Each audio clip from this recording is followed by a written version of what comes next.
Hello, Voidwalkers. Dave here. Before the episode begins, we wanted to present a few disclaimers in relation to the episode.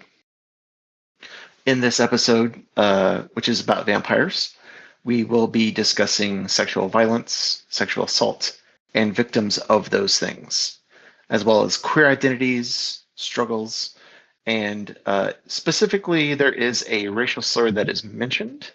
Um, in relation to a product that was made by a company back in the 90s that uses the specific slur. We do not condone in any way, shape, or form the use of that slur or any other slur. The only reason it gets mentioned the one time is it is pertinent to the discussion about the company and the product line that they make. If you need resources, there is the Suicide and Crisis Lifeline, which you can call 988. The Crisis Text Line, which you can text MIND, M-I-N-D, to 741-741. There is the Hope Line, which there is 1-800-SUICIDA for Spanish speaking, or 1-877 Youth Line for teen-to-teen counseling.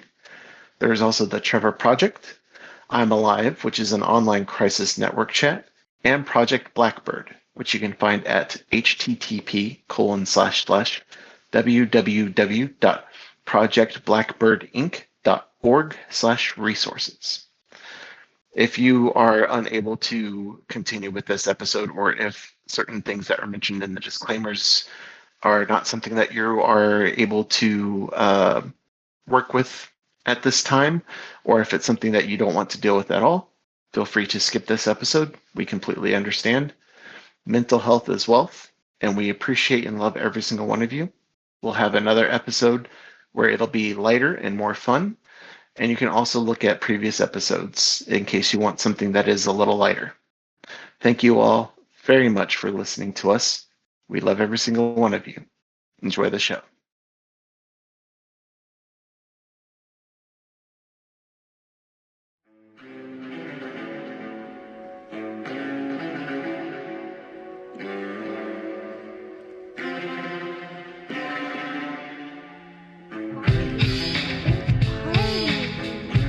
Is it a party? P-A-R-T-Y, because we gotta. Party. Quote from Ace Ventura, Pet Detective. So, welcome to the Confabulators, and if you don't know who that is, ask your cat. My name is Dave. And I'm Liz. And if you don't have a cat, don't ask your dog. That's right. It won't help. Mine won't help. Mine they'll was bark by it my up. feet and then he left. I'll bark it up. Oh, mine's sulking on the couch now. You know. Well, what are we talking about today, Dave? We're talking about the vampires. Vampires. You see, it's not a vampire necklace, but I figured my Evil Within necklace was a close fit for vampire chat. And, if I had thought about it, or if I hadn't worn it before this week, I would have worn my World of Darkness development team shirt.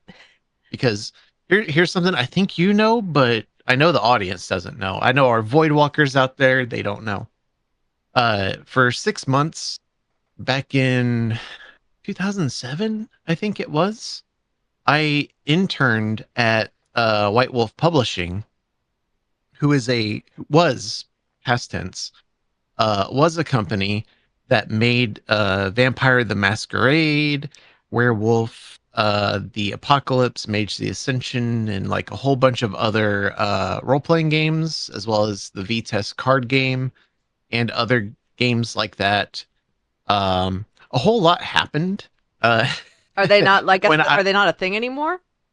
So when I was there, they were mid-merge with CCP, which is a company who makes the MMO EVE Online, which is basically like Excel spreadsheet, the video game. I never could get into it, so yeah. It's not a very good game. Like the way that you level up is you tell your your thing to train. Like you get a little book and you go click, and once you click it, it starts counting down a timer, and this timer goes even if you're not logged in. So basically, you log in, you click the thing, you have the timer start going, and then you can just log off and walk away until the timer's done. And so basically, you're paying them to just press a button and walk away. Well, where's the fun in that? I like my Final Fantasy VII grind. Let me go through and kill the little monsters one at a time. The fun comes in when you get to the big boy ships, which takes a really long time. And that's when you start getting into ships that cost the same amount as a real life car, if not more. And it's really dumb. Like, listen, don't play EVE Online. Like, when I was working there, I got an account for free.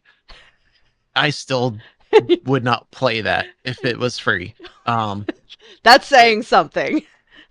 Getting off track. Yes. So, White Wolf had merged with CCP. Technically speaking, really CCP bought them.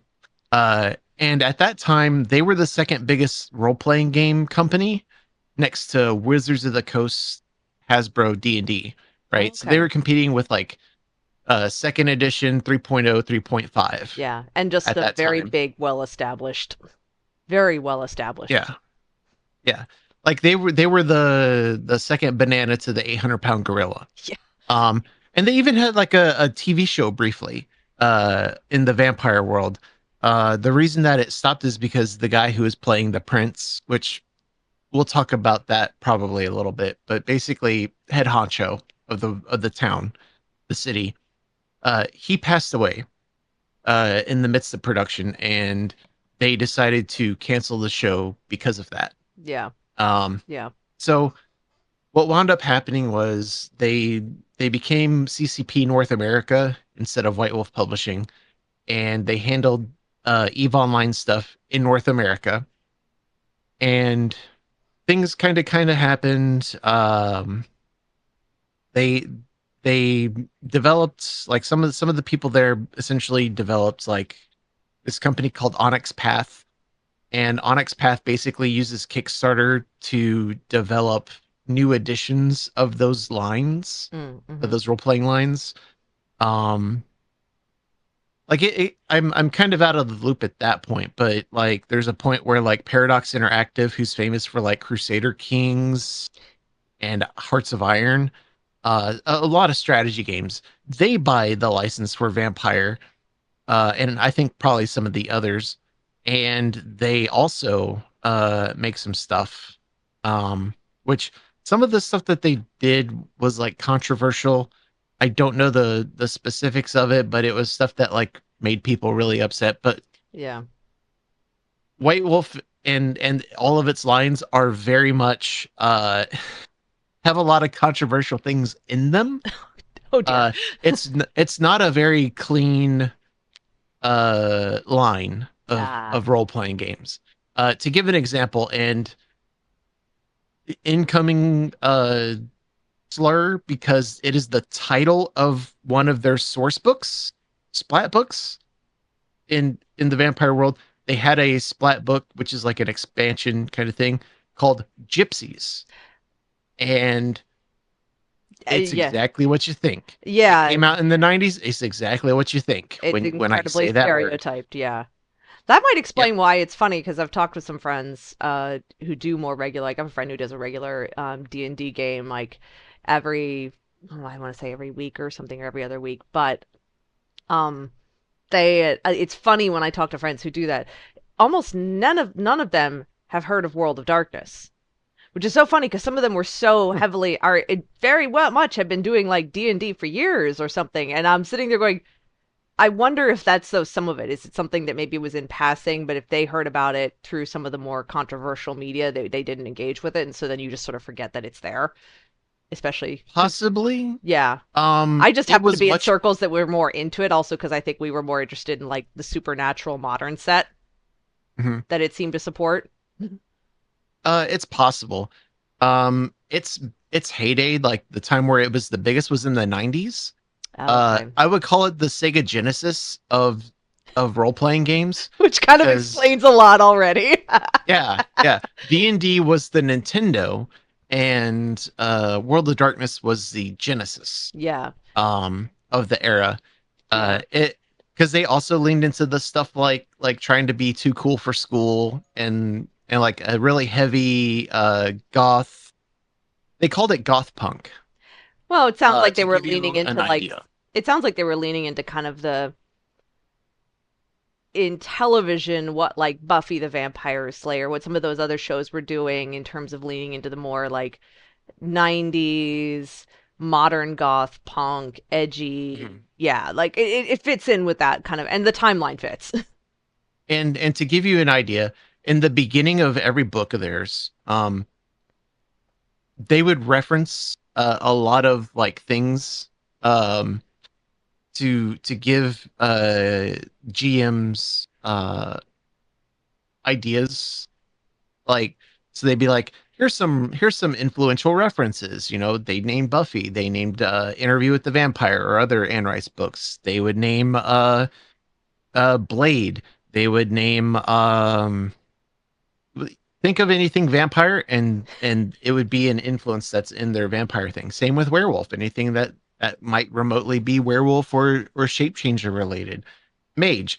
I mean, anything magic, you throw it in there, it's there, right? Like, Yeah. and they did that with all their lines, which was kind of cool because it could give somebody a lot of room to be like, okay, let me see like what kind of influences I can take in that fit both within this world and something that I myself can craft Yeah. through, because a lot of GMs will pull influences from various media, right? We've all done it in terms of like role-playing games, whether it be D&D, whether it be World of Darkness, Shadowrun, or Legend of the Five Rings, you name it, right? Any role-playing game. But to steer it back to vampire, um, we're talking about vampires. They're popular.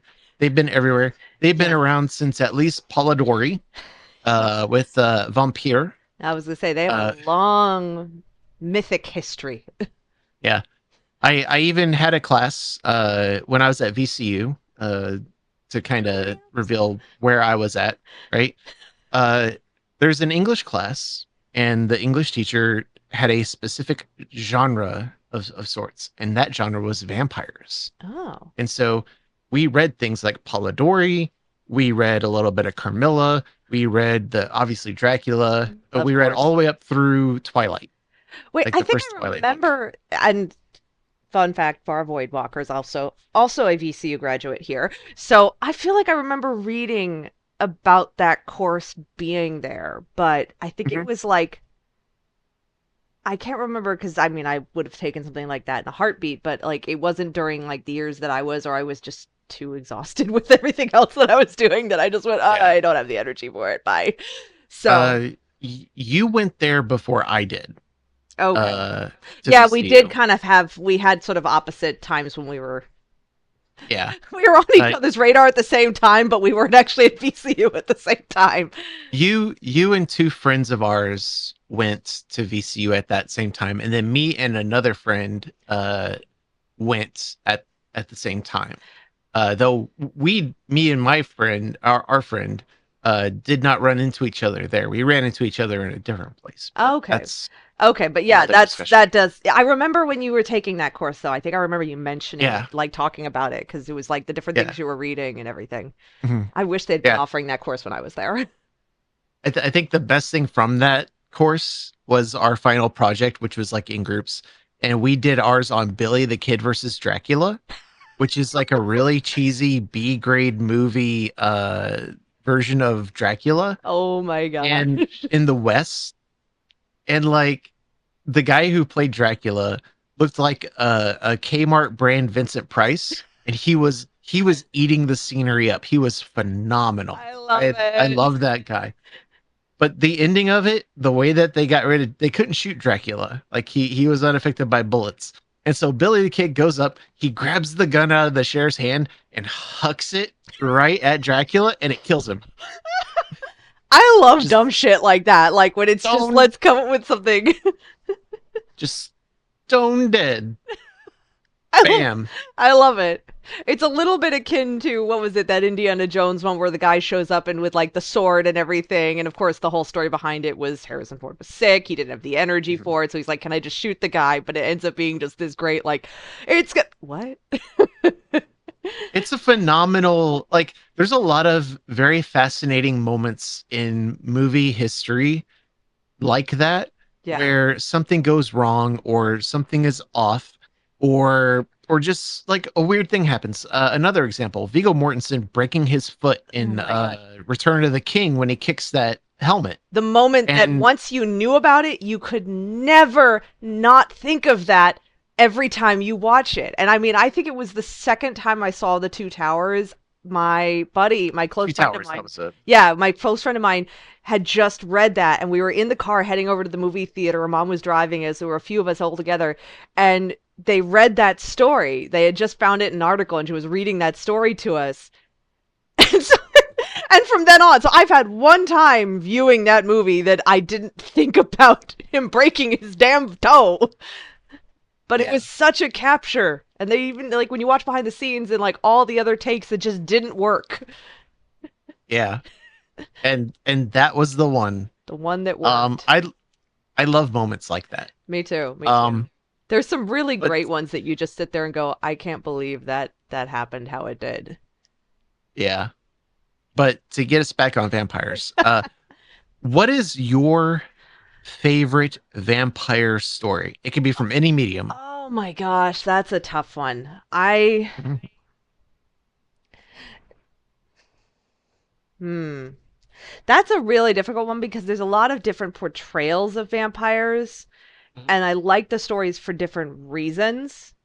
Or it's not the story, it's that they take a something of a different approach. Mhm.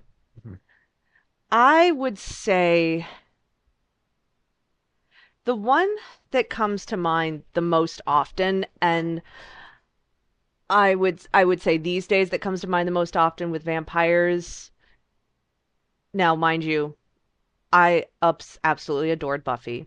We're gonna leave out the weird, you know, heinous shit that it turned out that a certain person associated with that and his other shows had a part in it. But the fact that the actors still stand by the content of the show in terms of being supportive and supportive of each other, I appreciate.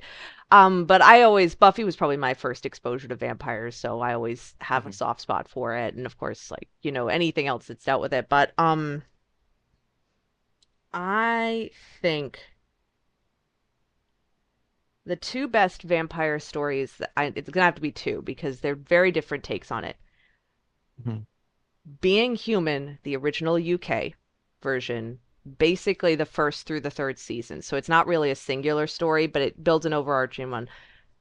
One, because for a relatively low budget series, I really liked how they dealt with vampires and kind of the emotional side. Also, um, that was my introduction to Aidan Turner as an actor, and Mhm. that man can put emotion on another level in a scene, you know. Like I know people got excited because then he was in other things. He was Keeley in The Hobbit, and it's like, oh, Feely and Keeley and everything. And I'm sitting here going, you guys do not know the range this guy can do because his portrayal of Mitch is fantastic. Maybe a bit mopey in terms of some, but it's great. There's some great humor in it too. So I really appreciated that story. Also, because it's the dynamic of basically three young people living together. It just happens that one's a ghost, one's a werewolf, and one's a vampire. So they're trying to go Mhm. through the mundane, everyday human life, except all of them have some reason that they're extremely not normal. So it throws in a great little twist on that. But the other story I would say that's more isolated is the 30 Days of Night. Oh, Yeah, okay. and I saw that. I've only seen it twice, actually. The first time I saw it was in college. I Mhm. was home on a break, had just started getting, like exploring. This was one of those earlier, like I wasn't really delving into horror, but I was getting more interested in stuff. And my brother was home and he brought it with him, or he rented it or something. I think he'd bought it. and put it on. And it was funny because it actually freaked me out a bit. Like, we heard some noise. He made us watch it with the lights out, like do the whole horror movie thing and everything. My parents were out of town, so we were keeping an eye in the house. And I thought I heard something. And our house had this big old backyard as we lived in the suburbs. And I thought I heard something out back, and it freaked me out just enough with the movie that I made my brother go out and check the backyard. Mind you, I'm like 21 at this point. And I'm like, David, you need to go check the yard. I don't trust what's back there. I think I was actually like 19 maybe, but still, I was an adult and I was like, nope, I'm scared.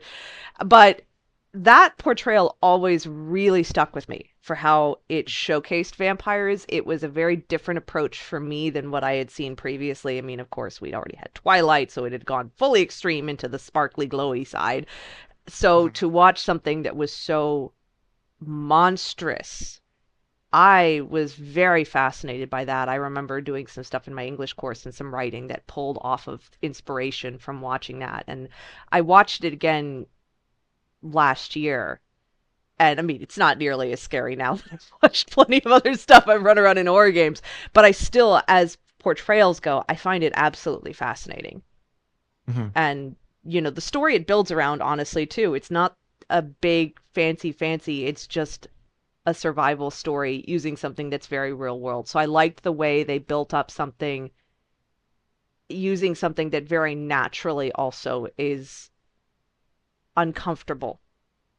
You know, the fact that it's in this city that literally, you know, since we know there are places in the world that because of the way where they are positioned literally on the globe, they experience like 30, literally like long nights where it's like we don't see the sun for this many days, and the emotional toll that takes on people, and that people will travel away from those places during that time because there's literally like science proven to vitamin D being good for you.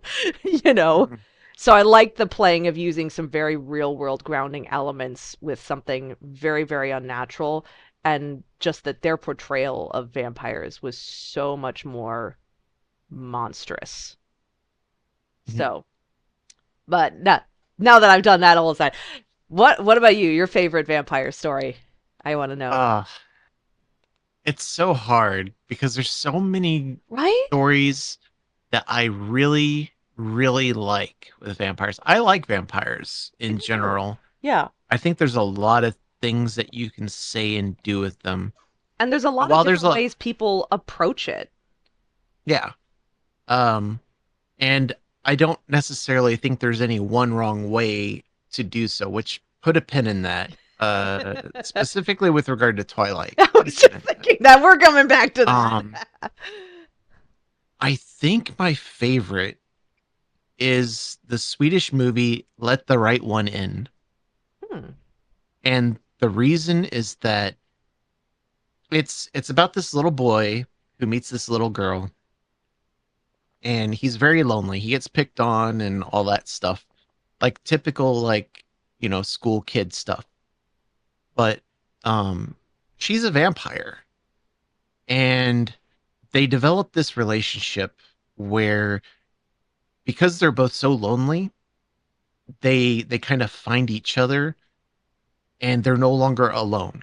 They're no longer lonely because they have this new connection. And it's such an interesting connection. Like, he kind of finds out that she's a vampire. And so he like there's a scene in particular there's a few scenes in that movie that's really stick out. But one that I'm thinking of right now is the moment where I think he doesn't believe her initially in regards to like being allowed indoors, because she has to be invited in. And so he kind of pushes her to try and come in without permission.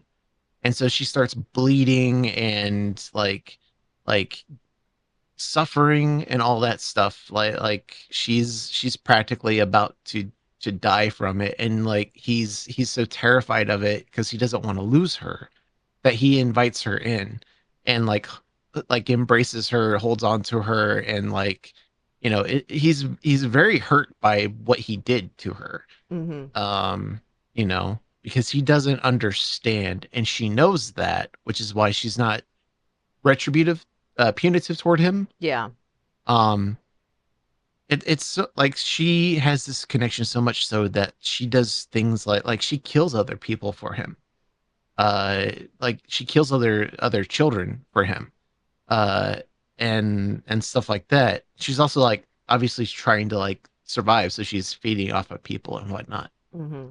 Um, and it even winds up where this one adult lady gets accidentally turned into a vampire, which you said that you haven't seen it, so I'm not going to spoil everything. It's look, it's probably one of two vampire movies that I would recommend anybody watch. Okay. Like period, into sentence. Hmm. It's so good. Nice. Um, but I also have a second one that I have found myself adoring, and that is the new Nosferatu. I knew that was coming. Oh,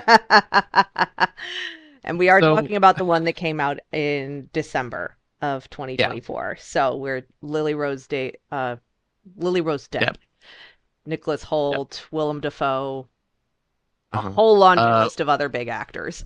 one of the Skarsgårds Yeah, one of who them. who plays Count Orlok, Yeah, aka Nosferatu. If people aren't familiar, if you Voidwalkers aren't familiar who Count Orlok is, it's the vampire itself. It's yeah. Nosferatu. Hmm. Um, and my God, that movie is so good. It's the quint to me, it's the quintessential vampire movie now.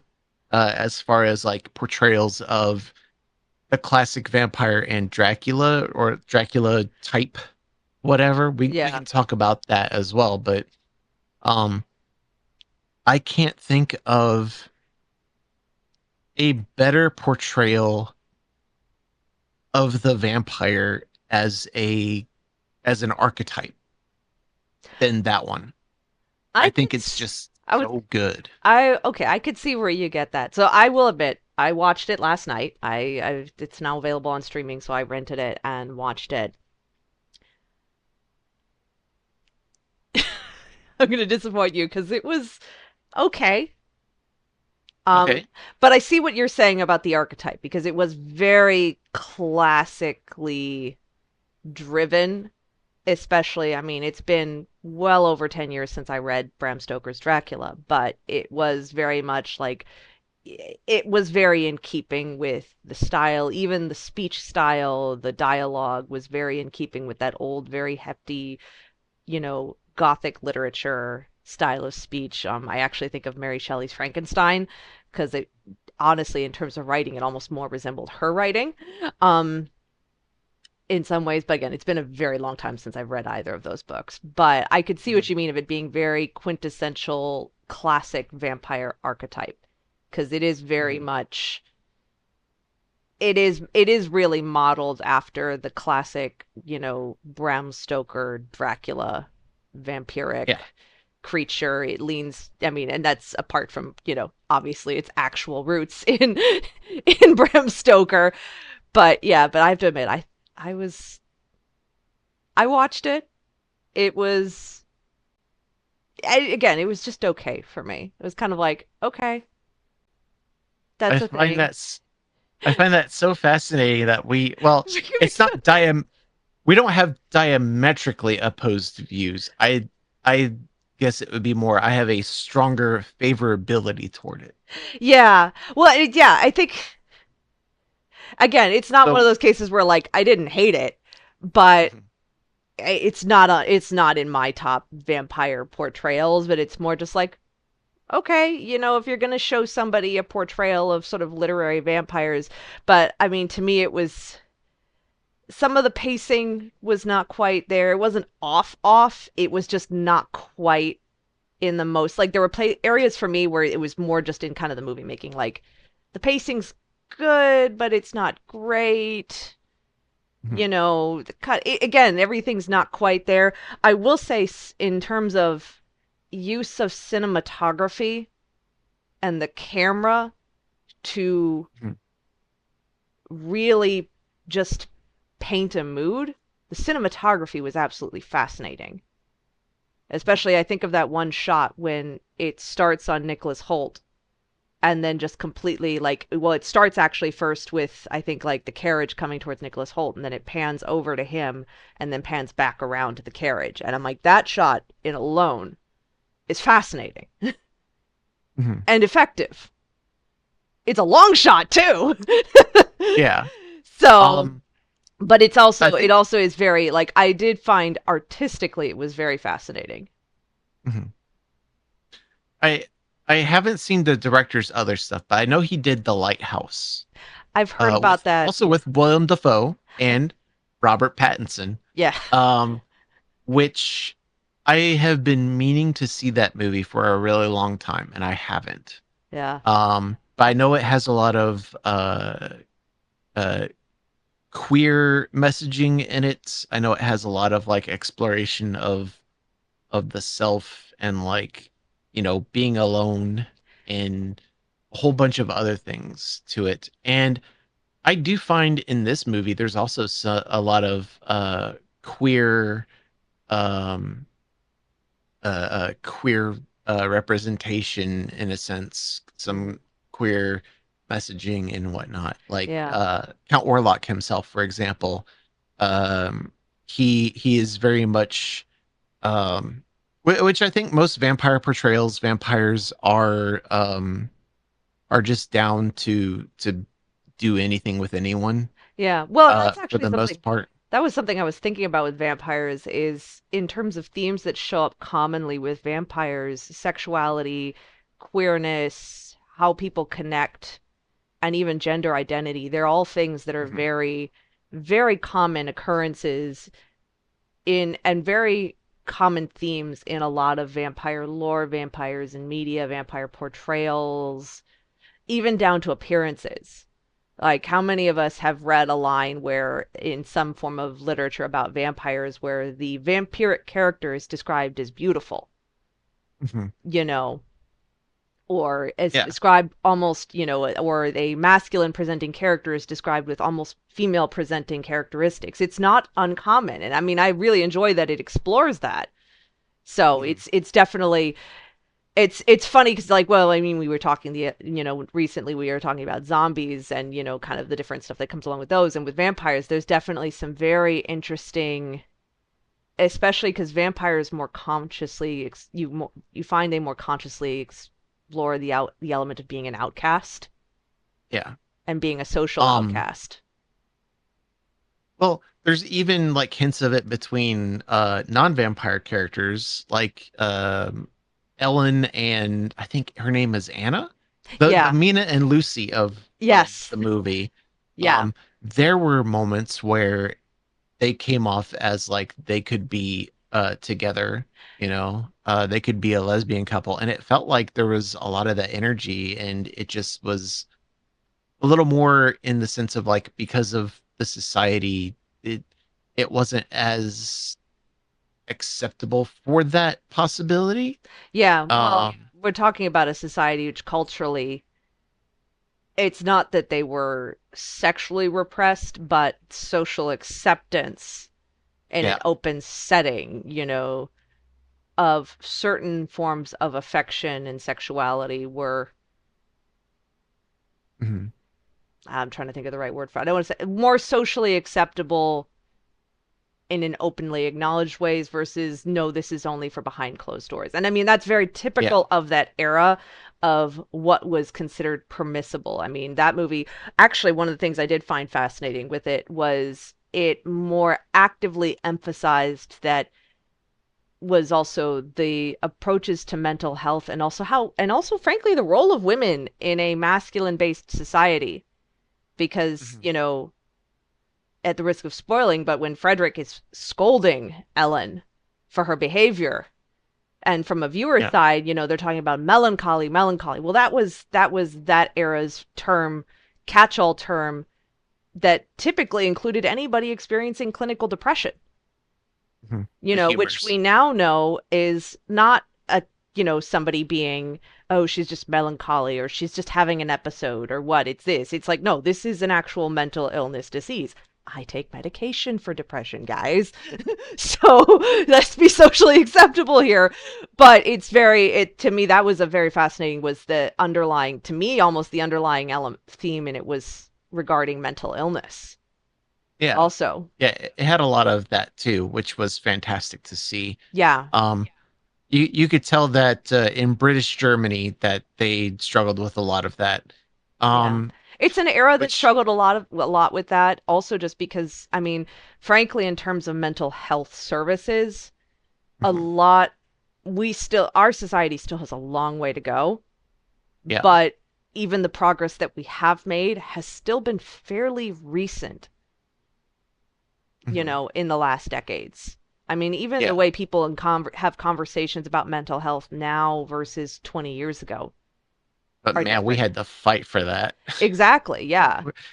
And I don't imagine that ours was the hardest fight that had to happen either. Well, we didn't have to worry Um, about getting tossed in some weird dungeon place and left to rot. So, yeah. because, I Or mean, institutions were essentially just prisons, you know. or get to experience the trepanation drill, Yeah. um, or That's, whatever else they may use. Um, so in this movie, Count Orlok, he he has a really fascinating position, both in the sense of and this is my opinion, both in the sense of sexuality and in the sense of disease, both mentally and physically. hmm Um, and we see that both through Ellen specifically, since she is like I would call her the main character. Yeah. Um, and both in the society around her as a whole, right? Um, like when he arrives on the ship and the rats are there and there's rats everywhere, you know, we see that his touch has hit all of British Germany, um, and everybody is losing their mind, whether it be physically, mentally, both, and they don't know what to do. They have their thoughts, things like miasma, things like the humors, like all those things that we know are just like a bunch of bunk, a bunch of bullshit.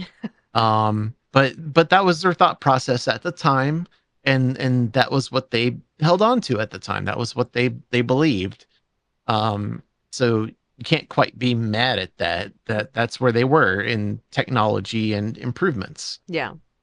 Um, It's acknowledging that history is not, may have dealt badly with something or didn't handle something or it didn't have the right response, but also acknowledging that this is in hindsight. So we're looking through a mhm, lens of present knowledge. I had a teacher in high school who described it as presentism, that he said to be careful when you're looking at history because because if you look at history, especially culturally, through the lens of modern day, you might miss kind of understanding what was going on based off the knowledge and the experience that they actually had at the time versus what we know now.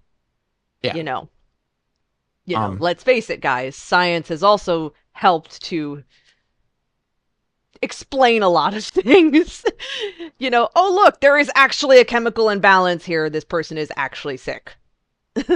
Versus and the funny, there isn't. They're not actually sick. It's personality, and there's nothing wrong with that. yeah. And the funny thing is, like near the beginning, when when Thomas first meets Orlok, and he's like, "Well, the Romani people, I'm not going to use the word he used. The Romani people are scared of you, and they're doing rituals and stuff." And he's like, and Orlok is like, "Oh, that's like ancient spell wizard bullshit. I want to be somewhere where there's science and stuff. I like science. I like progress. Yeah. It makes me feel good." And it's obviously for the smart people, not these podunk hillbillies. hmm Um, which I'm sure that he used a horrible thing to refer to them as. Yeah, yeah. I actually Um, appreciated that these subtitles, because these days I'll tend to watch movies with subtitles just because then I don't turn the TV. I do it partly so I don't turn up my TV too loud because I live in an apartment building, so it's just I've gotten used to having subtitles on. But I actually appreciated that the subtitles specifically used Romani to refer to those groups. They did not use other terms.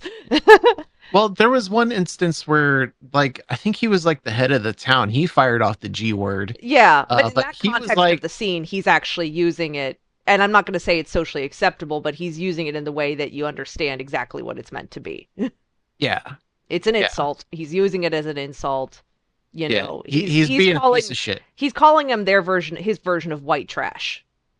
Yeah, he's being a real piece of shit. Yeah. Um, But I appreciate it that the subtitles in terms of like language being spoken or whatever specifically said Romani, and I was just like, yay. yeah, Progress. that's good for what little progress there is. Yes. Interesting thing, to see Willem Dafoe be a man of science, a man who is viewed in the sense of like science beyond science, like high ultra genius. And he's the one who also believes that Orlok is this supernatural monster where other science would be like, that don't exist. That's dumb. And like he's trying to get people to believe in the science. Well, It's a really funny like back and forth of supernatural bullshit and scientific bullshit. well, you know what was funny is I found myself constantly thinking, especially in like his character's introduction, was other than Willem Dafoe speaking, trying to sound like a German, whatever in his version of in that movie's version of Van Helsing, sounds just like Mel Brooks in Yeah. Dracula Dead and Loving It. Like I kept hearing Mel Brooks's portrayal, and I was just like, "Oh God, this is gonna." I kept hearing Mel Brooks to speaking, and I'm like, "It's Willem Dafoe. It's Willem Dafoe. It's not Mel Brooks talking." But just waiting for the scene where Skarsgård shows up, and then they just start trading like name calling barbs back and forth while Orlok is trying to leave. I was waiting for the moment when they put with the stake when it just exploded in blood. And he just hid behind the wall, like, hit it once more. Yep. If you've seen Dracula Dead and Loving It, you know exactly what we're referring to. It's a really good movie. I love it. Leslie Nielsen as Dracula is just gold, chef's kiss. But that aside, I found myself, especially in those early scenes with Willem Dafoe, constantly thinking of the Sir Arthur Conan Doyle, when you ruled out the possible, what remains is the impossible, the Sherlock Holmes line, and I think it was quoting something else. I can't quite remember, but it's known as, it's been quoted plenty. Creed.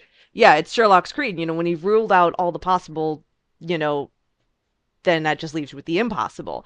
And to me, it was like, my gosh, this man just needs, if he had said that line right there, I would have completely accepted it, because it really that was kind of like his character's argument is, I am a man of science and I have ruled out all scientific possibility. Therefore, I've ruled out all that is possible within my understanding of modern science. Therefore, all this leaves is something that is outside of our modern science.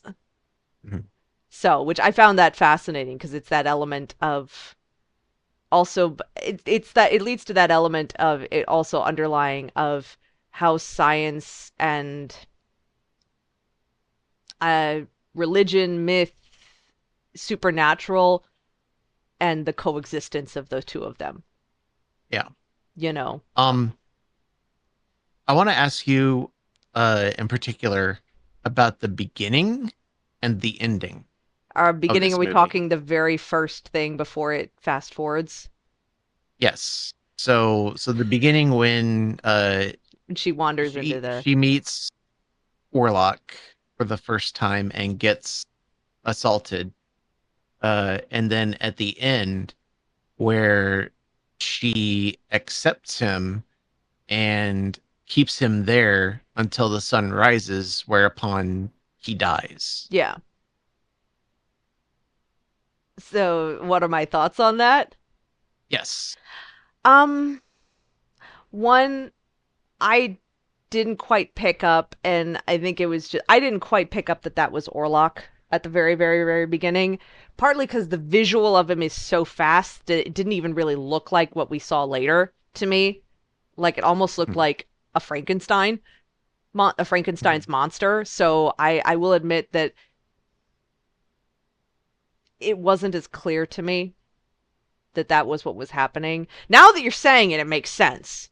And it also adds in a whole line now. It's also, as soon as you said that and explained it, it's like, that makes sense now. And now my mind is also seeing another underlying theme that is very,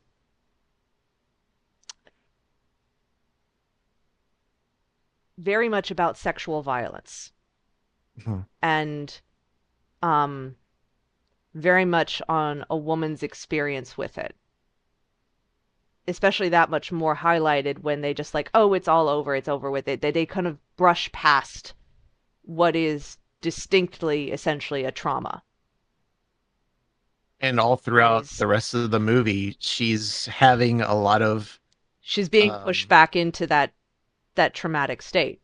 But now that you've said it, it underlines that whole extra theme, which has me more interested now to kind of go back and watch for that, because now I'm seeing much more of an underlying story of it's about a woman who is assaulted and ends up essentially in an abusive relationship. Yeah.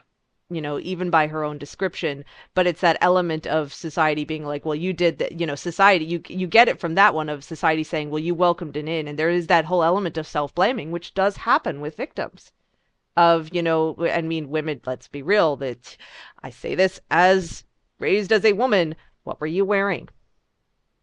Yep. Well, what were you wearing? And it's very much that underlying when they talk about, she's like, I'm a creature of the flesh. And it's like, well, now that just sounds like well, I was dressed provocatively, or I was dressed in a way that attracted his attention. It's like, no, he's a predator. He's a fucking predator. He chose you, and it sucks. Which, interestingly, Willem Dafoe's character is the only one who is like supporting her confronting Count Orlok at the end. Yeah. And he's like, you're the only one that can actually stop him. None of us can do that. It's only you.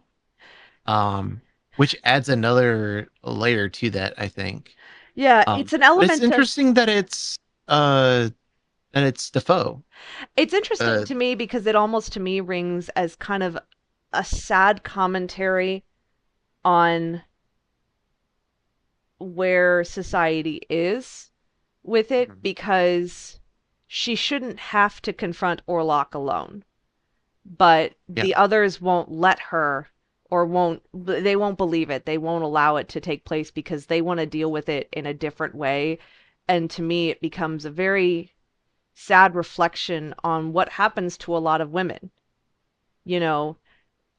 Even the whole thing of, well, they, when women come forward, the frustration. I mean, I was reading about the case with the woman in Europe where she went on the stand against her husband and like 49 other men, because it turned out her husband had been drugging her for years and allowing other men to assault her. And just as she talked about, there's the humiliation of having to go up there and be like, yeah, and how humiliating that was, but that she felt she had to do it. And I think it's both empowering because, she was very much, she's doing this for all the women who didn't report it, but it's also very sad because it's very, in that moment in the movie, Ellen is very much alone. Mm-hmm. And I think it speaks to a lot of what survivors do experience, which is if you do come forward, you are often isolated for coming forward. And even though I mean, we support them coming forward, we're still in a society that really has difficulty with how to support survivors and victims. Yeah.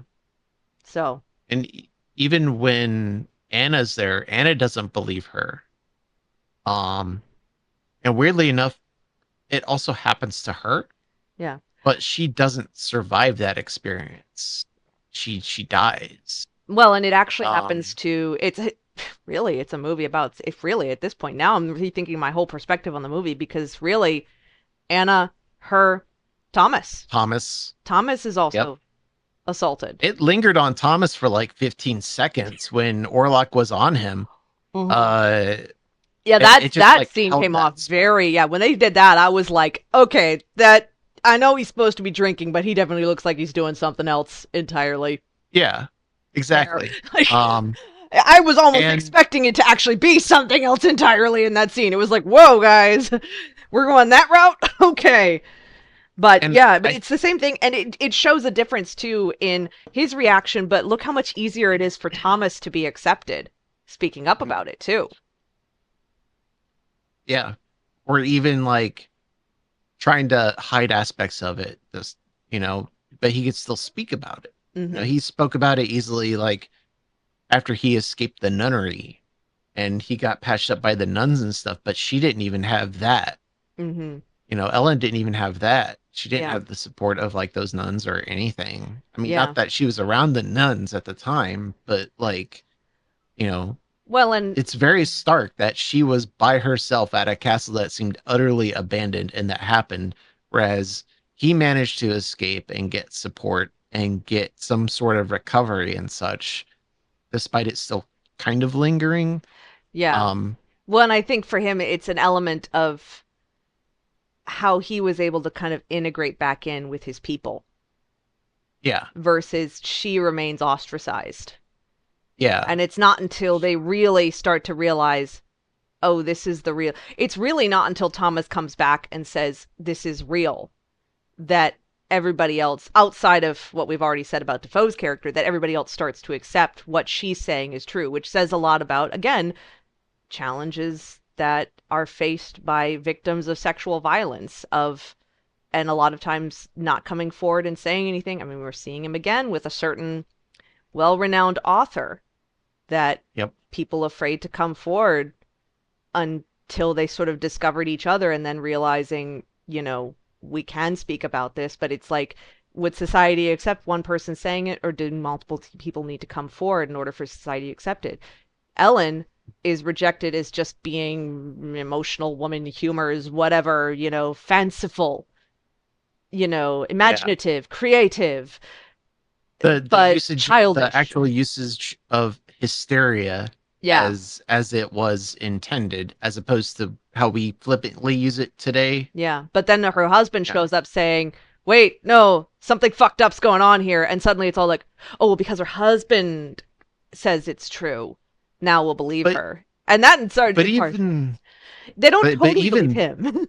yeah, but even then, they don't really believe her until like near the end. No. I think I think Defoe's character is probably the one who believes her the most. I think Defoe's, Uh, well, because he's the only one that from the get-go says this is, he's the voice of reason in the sense, yeah, in the middle of the room, that's saying, you guys are all dumbasses, this is exactly what it is.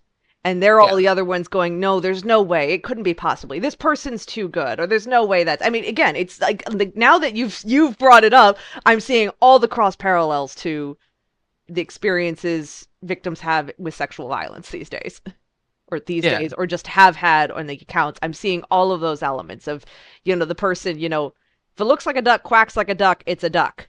But then people will Mhm. go, oh, there's no way so and so could have done that.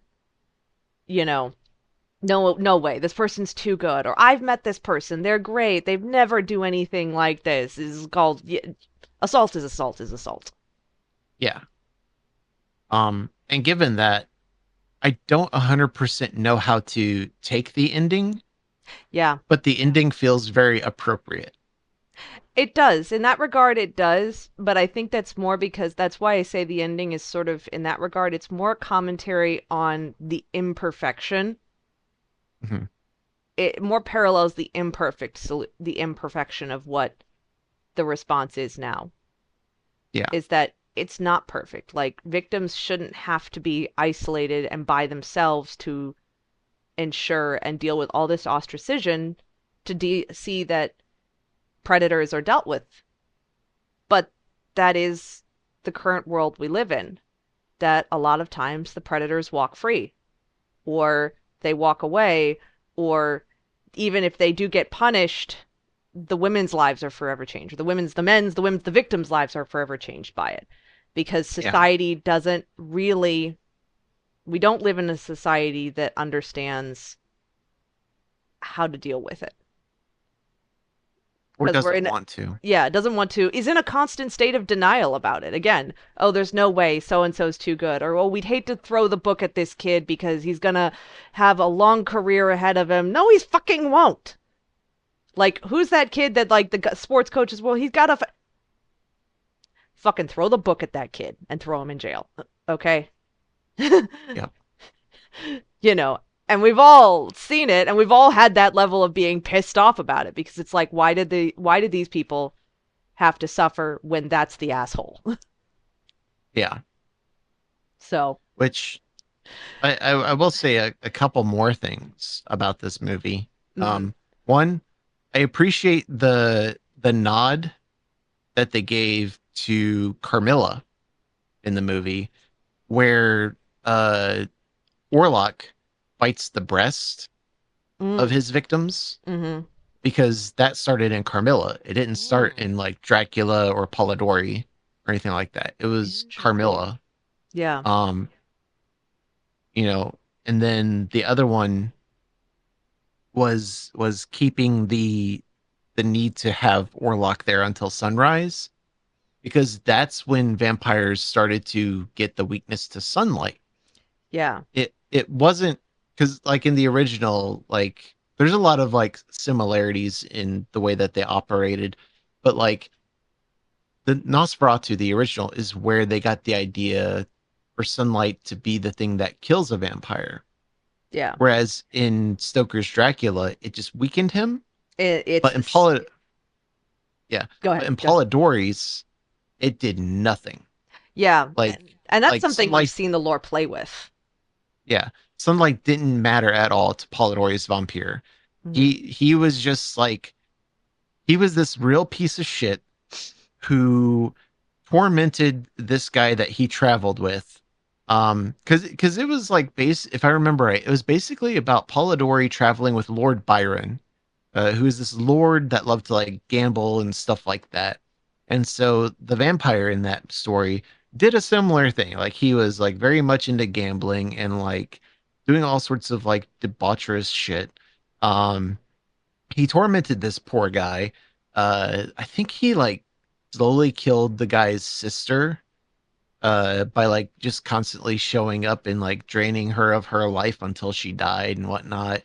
And like the guy thought that he had a way to kill the vampire. It was like some dagger or something like that. It's been a long time since I read it, but like it was like a dagger or something. But when he tried it, it didn't even really work. Yeah. And the vampire just like left him destitute without anybody in his life, and just like laughed all the way to wherever his next victim was going to be. It's a downer of a story. Um Yeah. but it's the first vampire one, and he has no weaknesses. He's just like all buffs, all powers, and he just runs roughshod until you die, Yeah. or like become into utter ruin, and then he's like done with you and he moves on. He is the most overpowered vampire in any vampire lore, because most other vampires have at least one weakness of some kind Yeah. that can kill them. There's, yeah, usually, yeah. I would say the most common I've seen is the sunlight element, Mhm. and then like the next one's moving into like, because if there's any weaknesses that are going to get dropped first are usually they're usually the religious based weaknesses, and Yeah. silver and sunlight is the one that's kept in, you know. Well, But yeah, it's what it's almost there's almost always some kind of weakness to them. what weaknesses can you think of when it comes to vampires? Oh goodness. I mean, the various ones we've seen portrayed. Obviously, we've already talked about sunlight. Um, Honestly, if you want references to different weaknesses of vampire, the Buffy the Vampire Slayer, the series, really clearly outlined kind of the classic ones of the lore. So they can be killed by a stake through the heart. You can, I can't remember if they went on that fire, like burning them, but you'd have to like completely incinerate them. But I believe that was an element of it. It's just not one that they dealt with much. Um, it's a more difficult one to film in a movie. Mhm. Let's be real. But wooden stake through the heart. Garlic is supposed to be a ward against them. I have even religious symbols. Silver I have seen. Now I know that's a popular werewolf one too, but you do see it. Buffy leans on that one. Silver and religious symbols. The whole element, especially of religion, where what was it? Which movie? I want to say it's Brides of Dracula. It's one of the Hammer horror ones where the guy is like in the cross shadow from the windmill or something, and that kills the vampire, and it's just a shadow of a cross. It's like, well, that sucks. It's just a shadow. But those are probably some of the most common ones I've heard. And then, of course, there's other things like, and I will cite this as being a very special place in my heart, the series What We Do in the Shadows. That show. Have you seen any of that? I haven't, but it's on my list to see. It is so worth it. It is so much fun. Other than the actors being fantastic for it, it is just so hilariously campy, at the same time heartfelt, also exploring some really interesting like themes of queerness, sexuality, and also just fun. It's just plain fun. But one of the things they go on with it is like, oh, the vampires in that can't eat human food. They get violently ill only because this show is also comedic. They do it in like the most campy way where they'll just turn and then it's just like, there's just a hose somewhere behind the actor. They just open their mouth and just like the most obscene thing. So those are probably the biggest ones that I know of. There have been others, I believe Supernatural, the show, which does not actually use vampires a whole lot, but uses them somewhat. One of the things they emphasize as a weakness to vampires is the blood of the dead. Where if you can inject them with dead man's blood, it immobilizes or heavily weakens them. So those are probably the main weaknesses I've seen explored. So other than just straight up starvation. Yeah. So some interesting ones that I've heard to add on to yours. They can't cross running water. Oh yeah, I forgot about that one. So things like rivers affect them. There's let's see here. Stakes obviously, but in some instances, stakes will send them into like a state of sleep as opposed to killing them. I've seen that, yeah. Sometimes sunlight will weaken them, a la Dracula, as opposed to killing them outright. Let's see here. Oh, another one that's really fun that's popped up in a few, but not very many as well. If you do something and you tell a vampire to count the things, they have to count them. Like I think the movie was Dracula 2000. I have this movie. I cannot believe I had that, but this is where I found out about it. This dude is like, he's like standing up against the vampire. You have to count the individual like sand grains. Yes. And the guy is like, oh no, wait, I remember. He has to count shit. So he throws the sand and he's like, count it. And then the vampire just immediately fires off a number and then just starts attacking him. It's really funny because it is a weakness. He has that compulsion. He has to do it, but he does it so fast that it doesn't really matter. Yeah. It's a great joke. I love that. It's funny that you mentioned that because I think I have heard that one for vampires, but where I've heard that one more recently mentioned is that it's a weakness for fairies. Is a fae weakness. As I remember distinctly, it's the X-Files episode of Supernatural that ends up being the whole thing where they finally confront like the actual fae or whatever it is, and it's Robert Picardo, which makes it even better. And they sit there and they throw some salt on the floor or something like that, and look at him and go, count that, or like they spill it on the floor, and Robert Picardo's just got this most like put upon annoyed look, like I want to murder you guys, but something compels me. I must now get on my hands and knees and count grains of salt on the floor. And it's Robert Picardo. It's just funny. I haven't heard of that, but I have a book of Irish fairy tales. I haven't read to any weakness like that. But when it comes to something like that, one way that they could get around that is if they lick all the salt up except for 1 grain and say one, Yeah, but you'd have to make bam, sure you licked problem all but solved. 1 grain up. True, true. Or if you lick it all up, you could say zero. Yes. Uh, I know, yeah, but but it's funny though because what that tells me though too is when you think about it too, like the silver crossover is that vampires there is a lot of crossover. There's a lot of crossover lore with vampires where we'll see elements that it's like, well, isn't somebody will say, well, that's werewolves, it's this, and I love it when films or media actually makes fun of that too. When somebody's like, well, yeah, isn't this? No, that's werewolves. You know, I do like that. yeah, I always love it when Um, they make fun of the fact that there's no real consistent lore. yeah.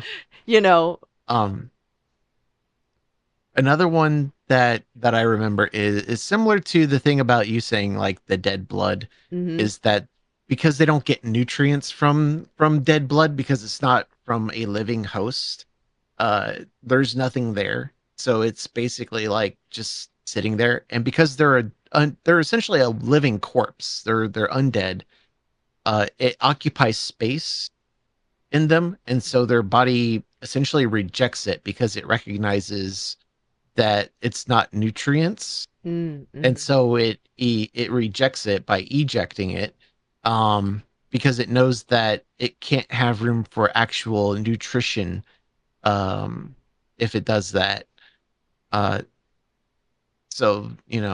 same with human food, right? Yeah, Like food and drink.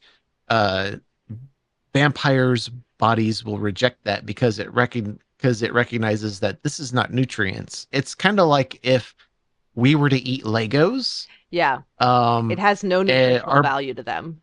yeah, yeah, our bodies at best would just have it pass through. At worst, it would have it come back up, which would be a very bad time after eating Legos to have it come back up. Right? You had to pick Um, Legos of all things. I mean, it's I know. properly painful. It is properly painful. So, Yeah, yeah. When I was just thinking, I don't know why it just got me thinking that it's funny because with all this talking, I realized the series Stargate Atlantis, the mhm, Wraith are essentially vampires. Like it's okay, just they suck life energy out of people. They don't actually, but when you actually line up all these traits about the whole alien species of the Wraith, it's like, okay, these are vampires. They're basically mhm, immortal. I mean, not fully.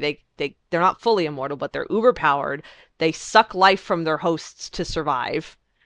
Um, yeah, they don't eat normal food. They're humanoid because they're apparently like somewhere in their evolution, probably were the evolution of like ancient humans and like a bug that also mhm, is pretty much a life force sucking bug. So it's just funny because now that you're saying it, I'm suddenly realizing. So the big bad of the entire Stargate Atlantis series was actually space vampires. yeah, Was the Wraith basically? I mean, hey, they even have the black leather thing down. mhm. And the whole Uh, like hibernating and it's like wow, okay, space vampires, yep. But I just was thinking of like a which whole scene where one is sitting there actually eating human food with somebody else and he basically says it brings me brief pleasure but it provides no nutrition to me, yeah, you know.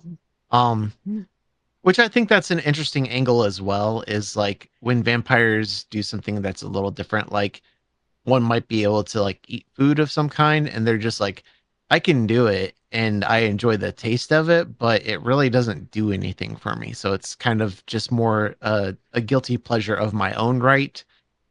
Kind of like a, a smaller instance of a vampire who laments not being able to see the sun, Yeah. right? To give an example of that, at the end of the movie Interview with the Vampire, Oh Brad gosh. Pitt goes into the movie theater, and even though it's on silver screen, he's able to see the sunrise again, and he cherishes that moment. Yeah, It's fantastic, because he can't even though physically go it's out and experience it anymore. yeah, he can't experience the actual sun, so he has this the technology is there for him to be able to have a faux sunrise Yeah. that he can experience. Yeah, no, that's Um, definitely fascinating. You know, it's funny, you get me thinking too. one of the others, and I know I mentioned it earlier, being humans' portrayal of vampires, they were one who took an interesting angle with it, where their portrayal of vampires is almost more as junkies. Hmm. Um, and they portray it. I've seen people describe it as hunger, this, but it's interesting because that I think that's one of the things that stood out to me about Being Human's portrayal is that it was almost more portrayed from the perspective of they treat it like an addiction, where, Yeah. especially with the character of Mitch, is doesn't who tries to not, but he struggles because it really is an addiction to it, and he gets a hit off of it, especially when he's Yeah. been deprived for so much longer, and it leads to all sorts of hot mess and everything. But it's interesting, that portrayal too of vampires also being used essentially as a lens into addiction of Hmm. various kinds, indulgence. Yeah. Um, that's another thing that I really like about vampires is how many different uh topics, problems, issues that one can explore through the lens of vampirism. Hmm. Whether it be obviously queer culture, Yeah. right? From Carmilla to Interview with the Vampire to Nosferatu and everything in between. Yeah. There's a lot of like queer representation, queer struggle, and all that just wrapped up nicely in a bundle. There's addiction, right? Because vampirism has that kind of addictive thing to it. There's exploration of sexuality. There's exploration of religion. Um, and one that I will put out there that I think is not talked about often, and I don't think that we're not equipped to talk about it, but I will put it out there, is race. Yeah. No, I agree. Specifically, um, Blade, I was just thinking Blade and Underworld because of being two well, examples that deal with it a little bit. yeah, because Blade, he's a half vampire, right? He's a vampire, Hmm. uh, and that is half human, half vampire. And there's more today because time and generations and stuff occur. There's more biracial children and adults that exist now Yeah. than there have been before. And one of the issues, I shouldn't say problem. I don't want to speak into that. One of the core things that is present is this person has to ride this line between two different racial cultures, Yeah. right? Um, and even like to a degree, like depending on their skin color's tone, riding this line of colorism, Yeah. Well, which exists, especially amongst like the black community. yeah. Well, and I've Um, had friends who've talked about the whole who've talked about the fact that like they pass is they call it kind of passing as this, of I can pass as this, but that mhm, doesn't make me not this. It's that element of where are we drawing the line and how are we defining it? And yeah, you're right. It's racism, it's colorism, mhm. it's all that. I do see it. Um, Blade handles it, and while I've not watched the series, I know Underworld deals with it. They deal with it through the lens specifically, I think, of there being like themes thematically being like vampires and lichens. I've seen it mhm. dealt with in I've seen it dealt with repeatedly actually with an element of, especially with the elements of usually by putting vampires and werewolves in the same scene, that's usually where they will address race, Mhm. because it'll be because now I think about it, even Being Human had it, because that was a thing of that other vampires would get at Mitchell about because his Yeah, roommate was a werewolf. True Blood had that too. Now that I'm thinking about it, Yeah, because it is a Sam, the common. bartender, was a werewolf. Yeah. So it's Um, also, yeah, it's another, basically vampires deal with, you see a lot of social cultural themes challenged with vampires. Yeah. Which, So again, I wanted to mention it because it is a thing, but I myself do not feel equipped to talk about that. we acknowledge particular that issue. as we both are, for obvious reasons, this is probably not the most appropriate place to have that discussion, or at least that we are not well equipped, and I would want to have other voices contributing than our own, because we both come from a distinctly common experience, people. I think it's obvious. Yeah. But I didn't want to leave it in the wind. No. So it's a very important part of it. And I'm glad Yeah. that it's good to see these conversations broached in media, because it makes Yeah. people think. Another one, of course, is women and their experiences, whether it be the more sapphic experiences like Carmilla, or the most recent one of Nosferatu and discussions of assaults, or whether it be something in between. Well, gender role basically is one of the big things with Gender role. vampires, because, especially something we've seen a lot with vampires is femininity explored. Yeah. But femininity and women in power. Yeah. Because we've seen kind of both sides. You've seen the brides of Dracula type portrayal. I think of Van Helsing and the three sort of weird creature things in that movie. Or Dracula. Yeah, but where he sort of is just yelling at them. Even Dracula Dead and Loving It when was it Coppola? Coppola's Dracula was Gary Oldman, I think. Yeah, Coppola's was Gary Oldman. The brides there. Mm-hmm. Brides. Van Helsing, that the Hugh Jackman one, had the three brides where they were very monstrous, very stereotyped in the way they played, and also very hypersexual. And then Dracula Dead and Loving It, in true Mel Brooks fashion. And this is one of the things I love about Mel Brooks, is he's got a way of knocking at these sort of stereotypes while also being funny, while still portraying the stereotype, but he's really using it to make fun of the fact that it even is a stereotype, or the absurdity of the stereotype. So like the whole Renfield in bed and the women coming in, and then, all floaty and this, and then Leslie Nielsen coming in being like, "What are you doing? Get out!" And they start to float out, and he's like, "Stop that! Stop that!" And they just slouch and sulk out of the room. I believe brilliant. I believe that Renfield was also played by what is his name? His name is dude who was the servant of Vigo in Ghostbusters 2. I haven't seen Ghostbusters 2, but I'm trying to remember who the actor was, because now. What? Uh-oh. No. Okay, look, it's not as good as the first one, but it's still worth a watch. Okay. Peter MacNicol is Renfield in that movie. Yeah. But you gotta see it. I will at some point. I only actually saw the original Ghostbusters maybe 10 years ago. Yeah, it's him.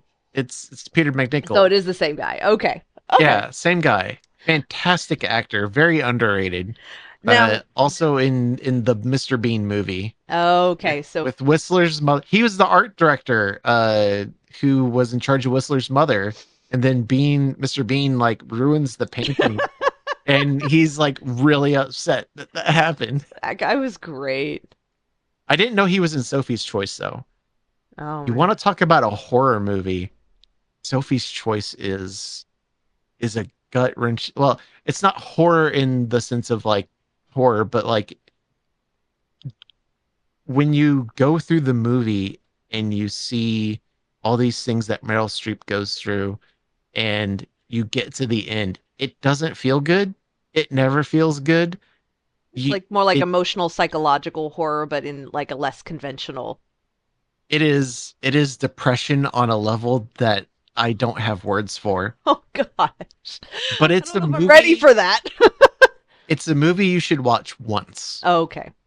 It's one of those movies you watch it one time. That's it. Unless you're a real big film nerd who's like, we're gonna do some analyzing and stuff like.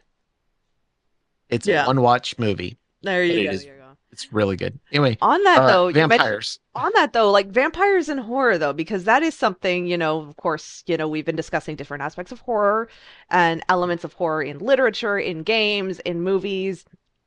Something that stands out to me about vampires though is that they are probably one of the, and I mean, there's tons of media out there, so there could be more of it. But in terms of what is sort of the popularly known, which I think you and I can agree, there's a lot that's kind of more the core that everybody knows from it.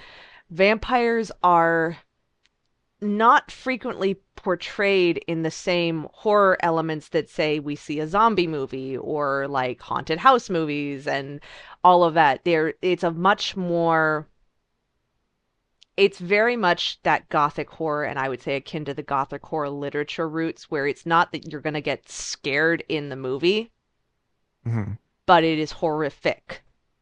And that's what brings it into the horror genre. Now, I say that with some exceptions. Like, I use 30 Days of Night stood out to me because that was a very, like, whoa, this is tense, this is scary. But it's a very different portrayal of vampires because it is a much more rabid portrayal. Yeah. Monstrous portrayal, and because it's like, let's take out all the attractive elements about vampires and just make them these bloodthirsty monsters with that absolutely believe they are superior to humans. Yeah. And it worked really, really effectively. But when I think shows like Buffy, Supernatural, I haven't seen Vampire Diaries, but it's still Vampire Diaries, True Blood, almost all the movies out there. They're not necessarily horror in what I would call the most conventionally associated horror. Yeah. But it's interesting to me because I would still say, because they still are part of it. It's just the more expansive element of this goes more into a different type of horror than, say, what we commonly associate as horror. Yeah. So, It's to me, it's a very personal horror. exactly. It's a very specific horror, and it kind of depends on the story you're trying to tell, more so than I think some other genres. Like zombies, while yes, there are like commentary bits to them, and there are like certain things where you're like, well, it's kind of dependent on the story. Yes and no, I would say to that, but vampires more so I would say yes to in that regard. Yeah, well, Because we talked about earlier, Nosferatu, I think, is a really good example because because it really is talking about a very personal, real world horror that people have experienced, you know, yeah, which when you look at it at that lens, it's like, oh, this is horrifying.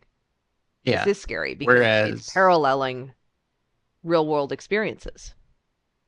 whereas something like Carmilla is an exploration of identification of love and of keeping things secretive, Hmm. keeping things internal, Yeah. right?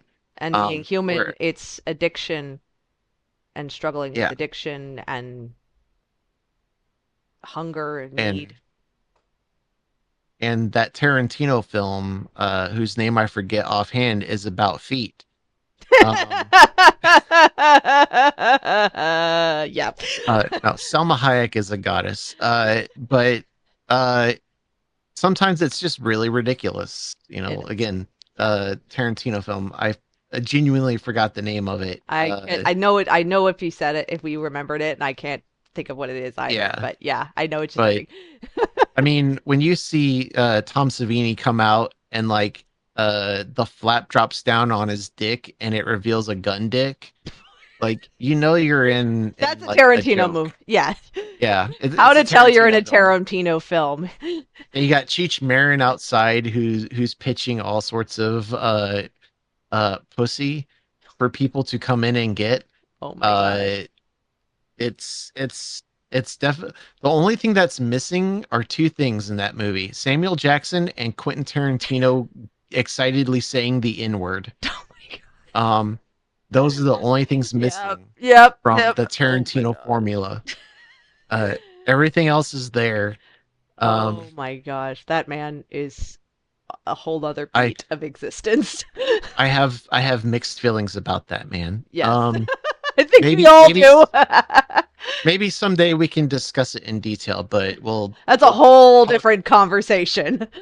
yeah, we'll talk about that some other day, long into the future, I'm sure. Yeah. Um, but vampires, they can be silly, like Count Duckula, which was a Canadian cartoon from the 80s that I Mhm. watched. Whether it be Dracula, Deading Loving It, Leslie Nielsen for the win. yep, Okay, I'm just or it gonna. could be, I just have to yeah, go ahead. appreciate. I have to appreciate for a moment my favorite scene in that movie that I will show anybody and everyone. And if you've Mhm. not seen Dracula Dead and Loving It, it's brilliant. Mina, walk to the window. No, you sit down. Now you sit up. Mina, you are in the closet. You shall be my bride. And it's, oh, that's an, oh, no. If you've Yep, seen it, you know what scene I'm talking about. But that scene, I know, just I know exactly. the thing that really Um, sells it for me is, Mina, you are in the closet. yep. I had to. And then there's, um, the useless, uh, as in Twilight. Oh, So yes. We were gonna let's, get there eventually. yeah. So I think Twilight is relatively useless. Yeah. And the reason I think it's useless is because in terms of like vampires and progressing vampires and it kind of evolving vampires, it the only thing that I can think of that it really does is it brings back the Polidori vampires are immune to sunlight Hmm. thing, which Yeah. I think is an interesting weakness to remove if you explore it in a certain way, whatever way that may be, right? Yeah. Um, Well, I feel like that one but went with almost a more biological vampire because it's more like, okay, they drink blood, but these guys drink animal blood. So animal blood is okay, maybe just not as nourishing. It's something they almost would, except that then there was also the superpowers moment, which to me if almost is almost the most forgettable element of it because it's well, like, well, well, so the animal thing is not unique to Twilight. no, Like it's not. in Vampire the Masquerade, there are some vampire bloodlines like the Gangrel and the Nosferatu who can they have a discipline which is like a branch of powers called animalism, and it allows them to like communicate with animals. It allows them to command animals, Hmm. and it's one method that they use to get blood when they can't get it from humans. Yeah, yeah. um No, it's not unique to Twilight. I would just say they play it in a sense where their vampires are more, Vegetarian. yeah, they're It's played very their tame. vegetarian, Yeah. which in a different context, if it was from a different person, I would consider that a great joke. But I don't think Meyer was framing it that way. She doesn't seem intentional in that sense. No, no. Um, I view her vampires in the sense of a representation of Mormonism because that's her background. Yes. It very Um, strongly is that. Also, by the way, though, so I'm gonna poke a hole of, okay, yeah, whatever. Forks is supposed to be is actually a real town, but okay, it's a small town. Even if the kids disappear to college periodically and the quiet family goes quiet and reappears so they can reappear as somebody else every few years, that doesn't work in a small town. yeah, People eventually are going to be Pe- like, the fuck, people. All your people would children are remember them. identical. People would remember them. Right? Yeah. Uh, but People aren't that dumb. but but vampires in the Twilight world, I think, are relatively useless because they don't advance vampires and like the idea of vampire in a way that I would find meaningful. Yeah. Um, there's kind of like generic. Each vampire has a special power, which you see in a lot of things. There's like just general like strength and stamina, endurance, being able to take a hit kind of deal. Yeah. And then like it's kind of it.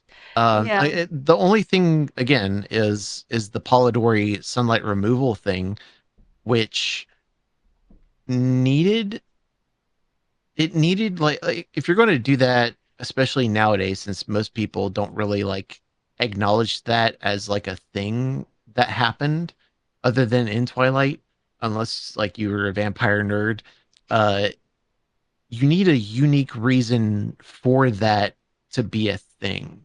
Yeah. It needs to like have a little something, something, a little panache to it that like really brings it back and makes people go, "Oh, Yeah. interesting." Well, because in Twilight, the only thing and reason sun's kind of an avoidance with them is the whole thing that, oh, in direct sunlight, they sparkle. Yeah, That's which like, which is that's why, oh, that's why they live in a cloudy city in the Pacific Northwest because they want to make sure that they're away from direct sunlight as much as possible because, oh, you look like you walked out of a glitter bomb. and even then, there's a But lot it's, of problems. yeah, and it's a very Like vague. the yeah, the immediate problems I think of are one, sure, it reveals them to people if they're seen, but they're so strong, who cares? Like Yeah. I I feel feel like like that the entire town should actually already be like, yeah, we know they're vampires and we know they think they're hiding and we just ignore them. I feel like the representation of their strength and stamina, like their endurance, is such that I feel like they could withstand a nuke. Yeah. Um, I'm not being like hyperbolic here. I feel like with all the things that they have presented, the only ones that could kill vampires are essentially vampires. I know the werewolves get in there a little bit, but with everything that we've seen in that world, vampires on equal like numbers could destroy them. Yeah. And it wouldn't be too much of a sweat other than to make sure that the wolves didn't go into a pack and go one by one by one by one.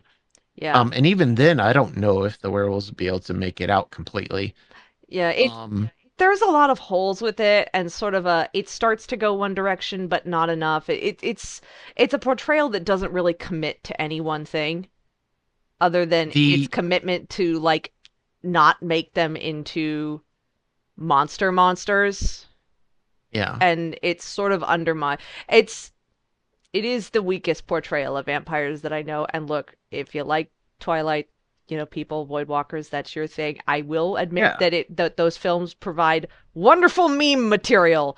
The Twilight shit posters out there are hilarious. I've read them. I crack up at them. you know, my classmate and I stuck on Breaking Dawn on the projector screen in the studio one night when we had to work late, and it was hilarious. It was yeah, absolutely hilarious. and But you like what you like, and that's perfectly fine. yep. The other hole that I have with that particular thing is there's a lot of vampires who show up at the end from different countries, and some of them are dressed in such a way where they would belong outdoors. Their cultures feels like they would fit outdoors, Yeah.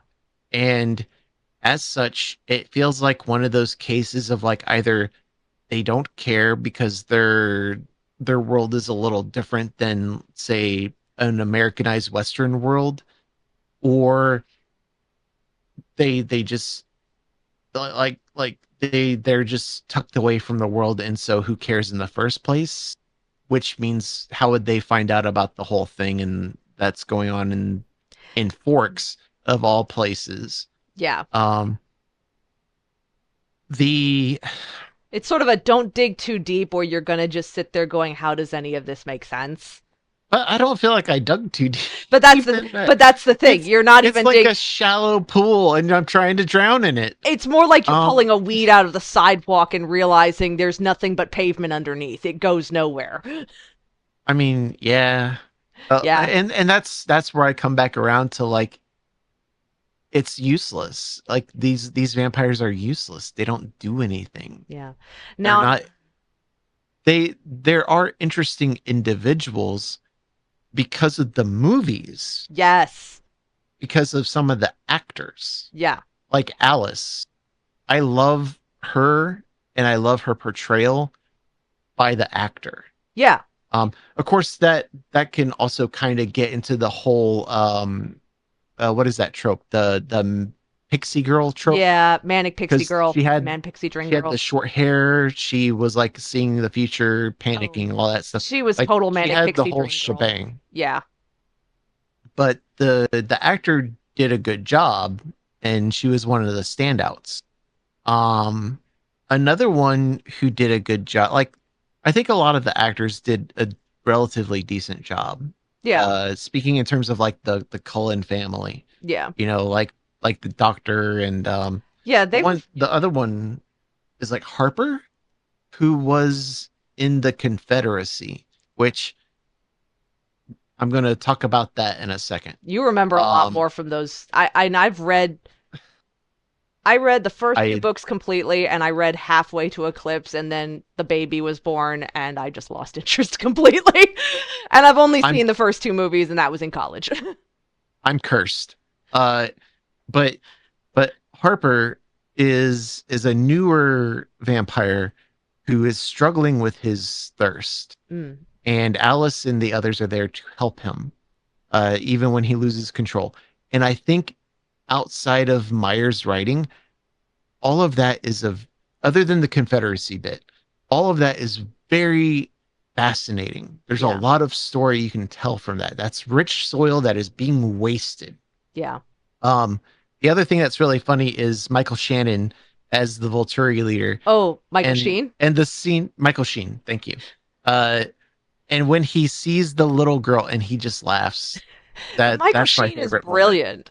And I hadn't realized he's done so much because he was in Underworld too. He was Yeah, one of the. It's like this man has actually done a lot with vampires in yeah. portrayals. And what's the first thing I think of when he comes to mind? It's a zero. It's a zero fail in Good Right. Omens, and he's so good at it too. Yeah. Also, all those Um, old married couple arguments over Zoom that he and David Tennant have with each other, which are just classic. To watch the two of them rip on each other is like yeah, absolutely the most beautiful thing. Michael Sheen holds up the painting and Tennant's ready to fuck off. yeah.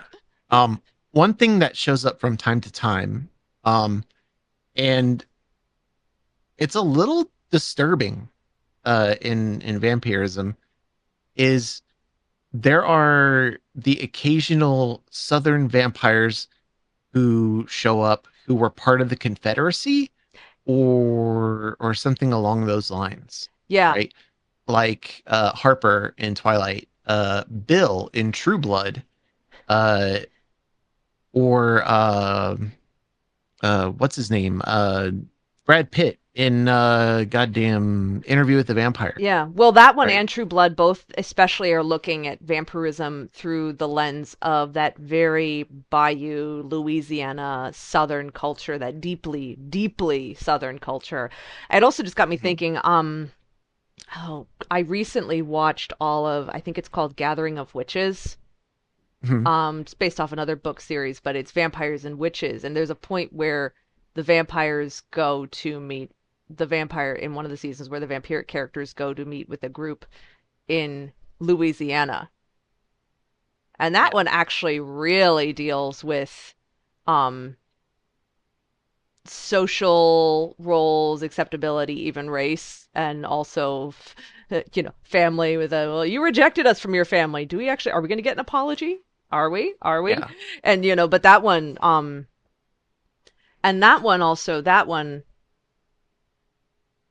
have you seen Gathering of Witches? No. I would say it's worthwhile to watch 'cause it's a different portrayal of vampires, um, Mhm. as much more deeply rooted in society, but blending in. But it also brings in an element of the main character you find out early on is like a biochemistry scientist because he's also trying to identify genetically.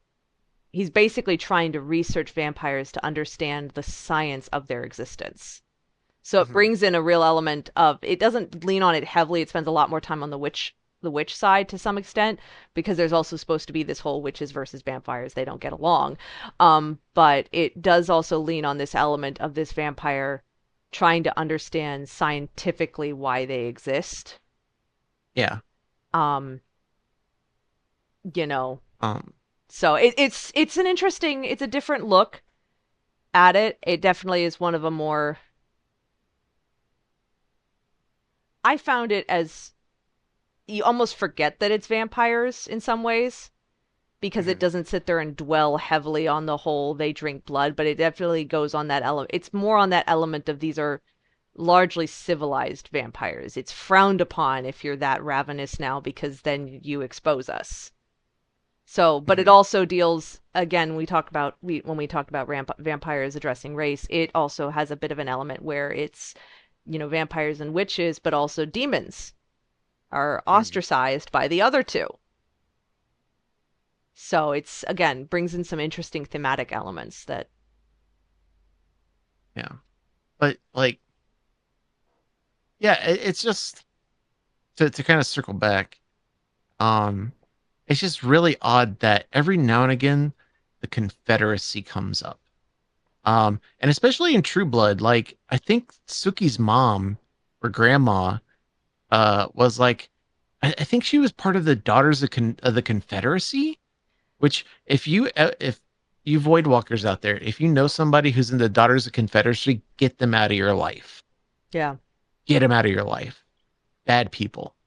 Um, but I think she was part of the Daughters, and she was really interested in having Bill speak because he was alive then. Um, and his family had a plantation and all that stuff. And so she wanted him to speak from a first person perspective about his experiences and whatnot. And he's being a little trepidatious about it, but like it doesn't really come off as any kind of like and in part I understand because maybe he's one of those cases of like, yeah, it was part of my life. It was what it was or whatever, but like I don't know. There's a line I think between it being part of the character's history and kind of like what is the word? Um glorifying it.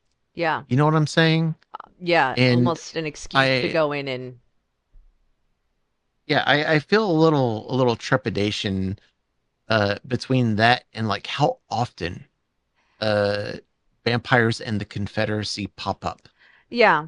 I no, I agree. I agree. It's a very weird, I mean, I get on some element, there's something to be said for using supernatural beings as a way to experience real world events and occurrences through a lens that is not immediately any one direction. Mhm. But yeah, it's a perspective that you want to sit there and go, are we being you want to be careful in Yeah. how you use it and how you explore it, um, because it shouldn't be, oh, vampire using vampires or this supernatural creature is an excuse to go in and do something in here and get away with all this because, oh, it's just a vampire, it's just a fictional thing, Yeah. to sit there. And it's a very, it's a slippery slope if not if you are not prepared appropriately for how to traverse it.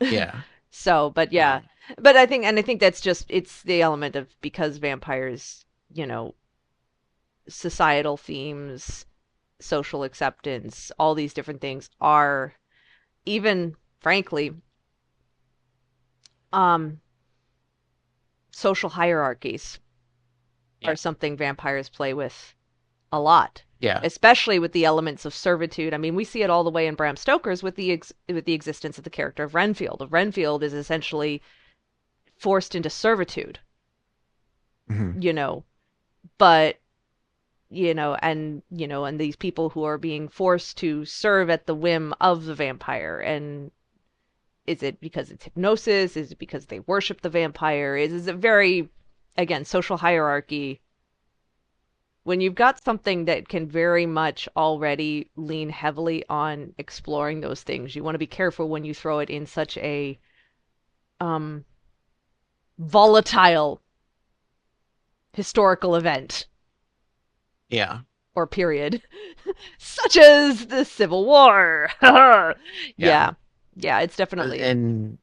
And with like people who are still supportive of the South, with their chance of the South will rise again, and you have vampires who rise again, like there's easy correlations that they tie to that. Yeah. Um, In that regard, I would say the more preferred I would say in that regard I largely prefer portrayals that look as at vampires as more just like the niche, the very 90s, the niche, the mhm. Lost Boys takes it kind of to an extreme. But that sort of niche 90s subculture where it's not so much this as much as it's just called this is a group that is forcibly ostracized by the nature of their existence, Yeah. because they don't fit in with the current culture. And the current culture doesn't even really know that they're ostracizing them because they're also trying to hide their existence from the current culture. Yeah. So, and in that regard, it's like, okay, that's a better way to deal with it. Now, Nazi zombies, that's a whole different Oh, kettle. that's a whole different. That's Please punch it in the that's face. fun. Oh, That's fun because you get to kill them again. exactly. And then And right now, like and they offline, I'm playing Wolfenstein: The Old Blood, and in part of that, the Nazis like something happens. I don't know exactly what, but the Nazis come back as Nazi zombies, and it feels just as good killing them as zombies as it does killing them when they're not. It's like, Uh, look, you liked punching that Nazi in the face? You get to do it again. Only now his head might fantastic. explode because it's partially decomposed. So, It's fantastic. Um, what is your weirdest vampire experience? my weirdest. Yes. Oh my gosh.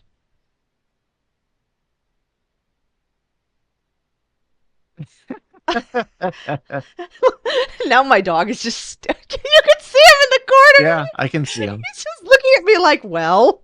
He's been there for a minute. I know. Come here.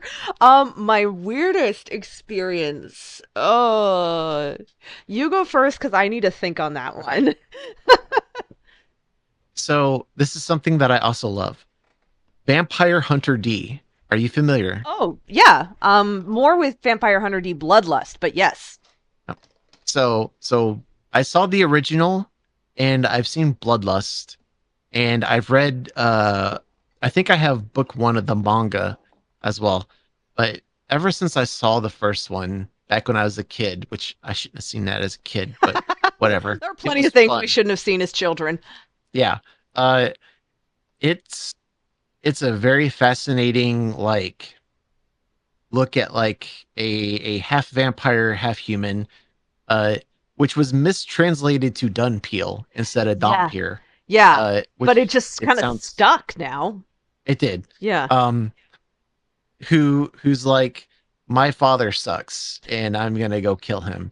This vampire who's terrorizing these people, and he has to go forth and stop it. He's helping this vampire hunter who's not very good at her job because, of course, we have to have that kind of trope. Um, and so he goes in. He has his hand companion who is lovely and I fantastic. forgot about the Um, hand. Yep.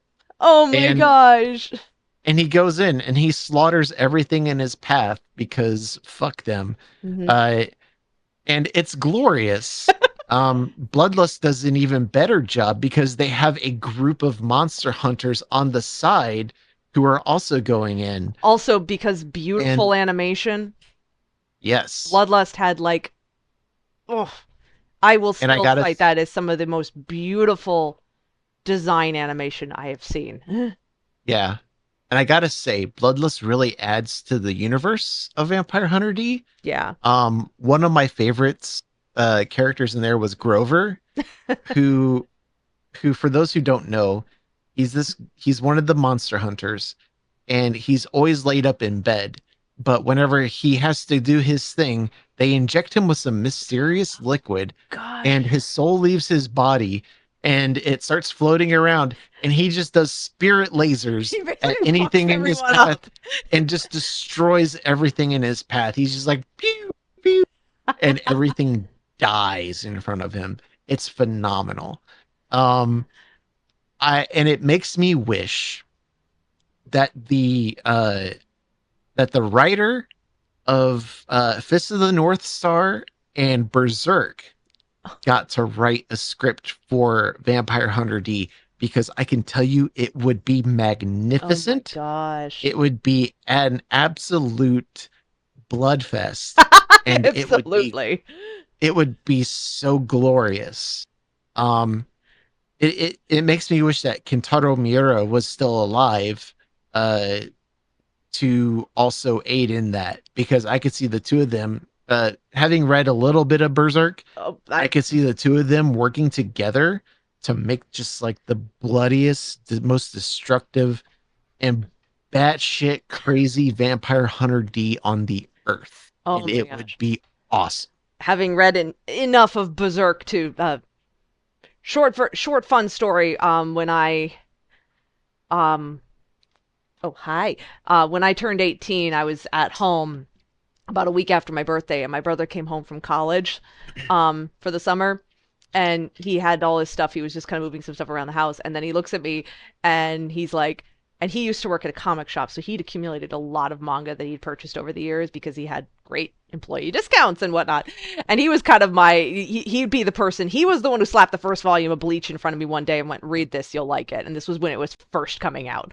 But he Mhm. was sitting there, it was this week after my birthday. He'd still been at college, so whatever. And and he looks at me and goes, you're 18 now, aren't you? Mind you, Voidwalkers, my brother is 7.5 years older than me. So, he goes, you're 18 now. And I'm like, yeah. He walks over, picks up a stack, which is like the first 12 volumes of Berserk, walks over to me, slaps it down in front of me, and goes, you're old enough to read that now. Yep. Because he was also very adamant, because he would let me come and like borrow manga from him and read him, but he was very adamant of, yeah, don't touch that. You're not old enough for it. Like he was very like, you see that, you're not allowed to read it. And okay. He's my big brother. So okay, big brother, I won't read the thing that you're telling me I'm not old enough for. I do trust you. Yeah. But yeah, he just slapped down 12 volumes of Berserk and went, read. Yeah. So yeah, definitely it would be insane bloodfest with Berserk. But you did get me thinking, and I did realize what because I knew I had a strange vampire experience. Um, it's gonna be very strange. So, because the context of this is all like actual what happened around me. There used to be where used to live in Northern Virginia. There was this little bitty old used bookstore like up the street and around the corner, and I kind of discovered it late, and then of course, few years later it closed. But it was one of those ones where like I wanted to have paperback copies of The Lord of the Rings when I went on a long trip one summer, because all I had was this big ass hardcover copy. Is like, that's not conducive to flying cross country and being out of town. So I had gone by that bookstore and had found some little used paperback copies of like the three Lord of the Rings books. So, it was like the perfect place to go. It truly had like the, 25-cent novels that you'd never heard of and would never find anywhere else because they, whatever. It was the proof in anything can get published, because you'll probably find whatever random shit it is here. It's not a fancy bookstore, but it was just a generally used bookstore. I remember being there one day. I think I'd stopped by with my mother, and I forget what we were looking at. I just stopped and was looking at one shelf, and I don't remember the book's title at all. I pulled it off the shelf and took a look at the back of the book. And the description said something, something. This guy is driving. It was about the book on the back basically outlined that it was about like a trucker, um, whatever. Life gets interesting when he picks up a hitchhiker and gets sucked into a world of like murder and mayhem. It sounded like, okay, guy picks up a weird woman, gets sucked in, but gets trapped, ends up having to deal with like You know, you figure probably like prostitution, violence, psychopath, murder, whatever. And it was like, okay, whatever. And I don't know why I randomly opened up the book to a page somewhere in the middle, and I looked down, and the first thing I read on this page is, "You're a vampire." Or like, "I'm a vampire," and she sucked his blood. And I was like,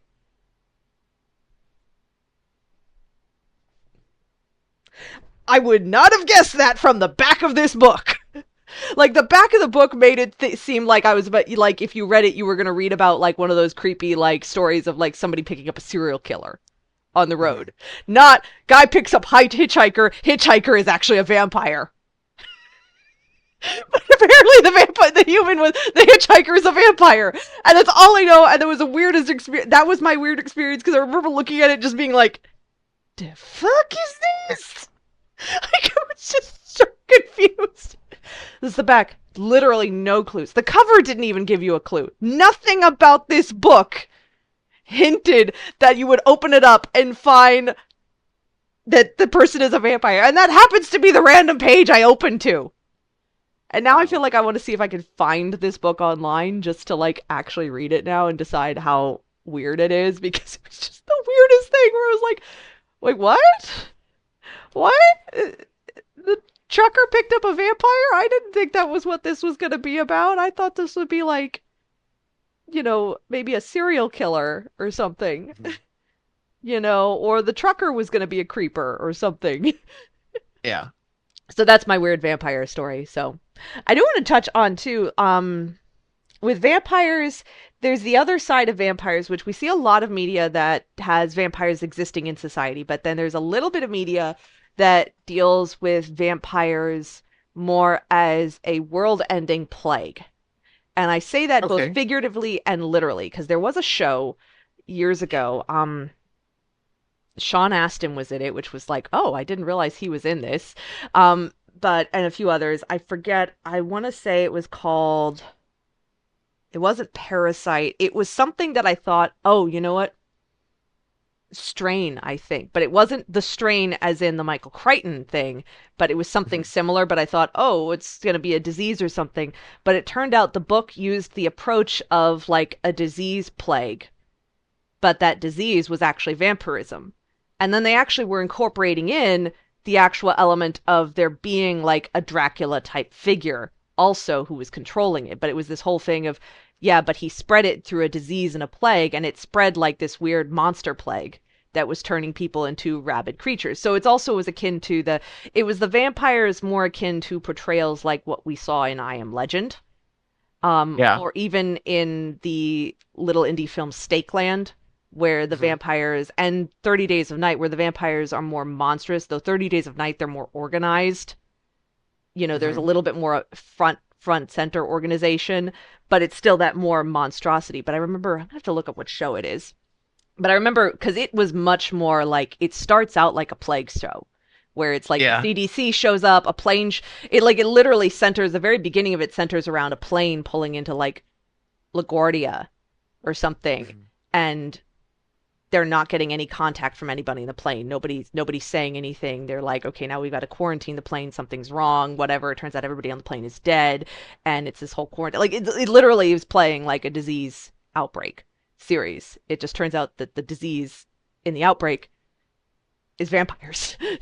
So, and then people are trying to get away because these are more rabid, because it's not like, it's like vampires, but this is one where I would say it leans more on like something that you see in the series, that you saw like in the Hellsing manga, where there was a line between, there's the vampires that are like the superior vampires versus there's more like the ghoul vampires that are more just like rabid pawns.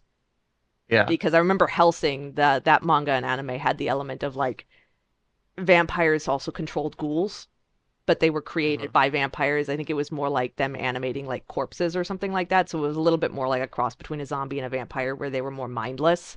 And that was kind of what this disease was about, was like wiping out people. But you also had like the rocker who's hiding in his apartment, but also gets sick. It was very, I have to figure out what this series was called, but I digress.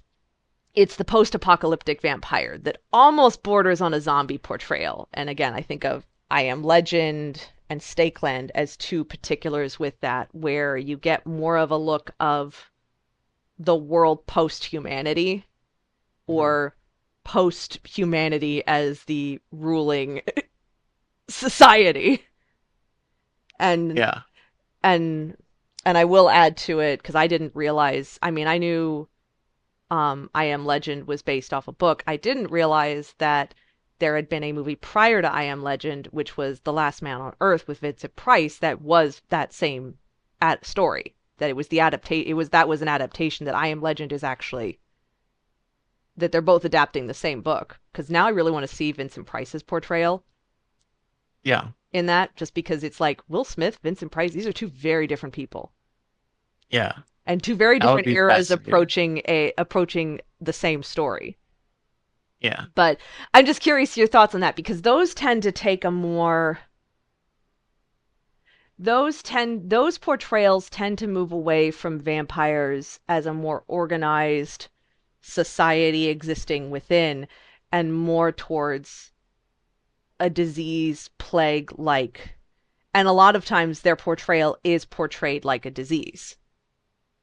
The moment that you said that you started down this type of What vampire, do you it think? reminded me of the movie Daybreakers I've with heard of Ethan that. Hawke, Sam Neill, Willem Dafoe, um, and like that movie. I remember being absolutely batshit crazy. Basically, like what happens is like a plague from like I think like vampire bats or something goofy like that Mm-hmm. causes most of the world to turn into vampires. And so, because they require human blood and there's so few humans, they're essentially like farming humans while trying to research a way to make synthetic blood that would work, right? Yeah. Um, and in the meantime, I think there's like a guy who's a former vampire because he finds a cure for vampirism who is trying to cure vampires.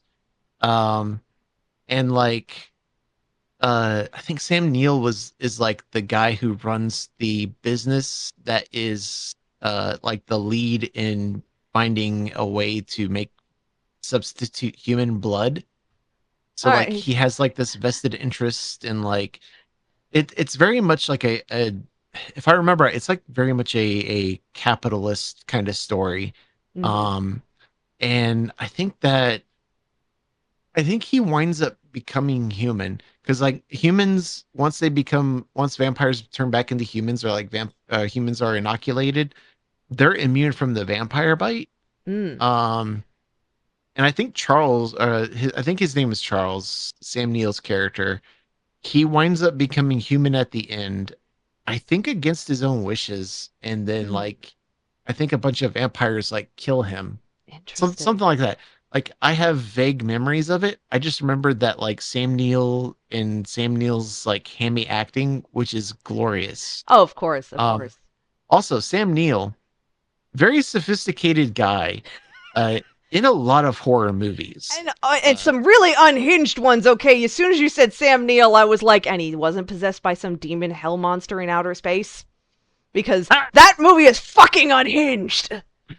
And I still also, have to see that movie. ugh, Um, it is nothing like its ad, and I mean, it is disturbingly unhinged. he's also in a I think a movie that Clive Barker had written, like a book that Barker wrote became a movie that he starred in. Interesting. Um, Oh, I Trying did to figure out that remember. show was called The Strain, because I remember being confused thinking I was about to watch a Michael Crichton based show, because Mhm. Michael Crichton, The Strain, there was another miniseries, The Strain, that was based off a Michael Crichton book called The Strain, all that. No, this was called The Strain. And reasons I also would say, if you can watch it, you should. It was also executive produced by Guillermo del Toro. Oh, okay. So Also, I was wrong. It's John Carpenter in the Mouth of Madness. That's the one I was thinking of. that reminds me of Um, one movie I have on my list to watch, which is John Carpenter's Vampires. mhm. I want to see that, just to kind of like, because I've seen, I mean, obviously, I've watched Halloween, um, Halloween, and I did actually watch Escape from New York. Oh, So I was curious. My folks and I watched it. It was definitely, it was long. Though there was a moment in it where I was like, yeah, this is the man who made Halloween because here's where his strong point was. And it was much more reminiscent of some like the Halloween type suspense. And I was like, yeah, this is what he is good at. But yeah, Yeah. I want to see his movie Vampires, so to see what that is. I'm Yeah. curious how he handles that because he's got an interesting style. Oh yeah. Vampires. Was that the one with Lance Hendrickson? I don't know. I haven't seen it yet. Because I've seen the Lance Hendrickson one. Um, Let me look real quick since I'm looking things up. Let's see here, Vampires, 88. Uh, Oh, I will no. say, with all our talking about vampires, I would be remiss if I didn't touch on um one Penny Dreadful as being another show that portrays vampires and Hmm. also a delightful series. Like that one's probably right there with Being Human as another favorite portrayal of vampires, but it doesn't solely focus on vampires. It also has demons, werewolves, other things, and it's a little more it does a lot more with I would say demons in some Mhm. ways, but it starts with the element of they're looking for this guy's daughter, his daughter, Mina. So it brings in all these elements of Dracula without like sort of overtly being anything Dracula, but it still brings it in. But it goes from a much more spiritual aspect, religious aspect. Also, just everybody in it. Timothy Dalton, what's her name, who I cannot remember, Josh Hartnett is in it. Oh, Yeah. No, Penny some Dreadful. some interesting cast members. Oh, there's some fascinating cast members. It brings in Penny Dreadful is a delightful series, delightfully dramatic series, and beautifully acted, and also wonderful to watch for the ways it brings in Gothic literature because it brings in it has Frankenstein in it. Dr. Mhm. Frankenstein and his creature is part of it. You have Oscar Wilde's Picture of Dorian Gray, and the actor who played Dorian Gray um was also in I cannot remember the name of the musical that he's been in, but I didn't see him in much else. The actor who plays Dorian Gray honestly looks like a skinny Leon Kennedy. I'm not even kidding. Like you see him outside of it, and a lot of times he has the same hair and the same look, and I'm like, you look like you were just like Leon Kennedy if he didn't get buff. That's very funny. But which is perfect for Dorian Gray though. Mhm. Perfect Dorian Gray casting.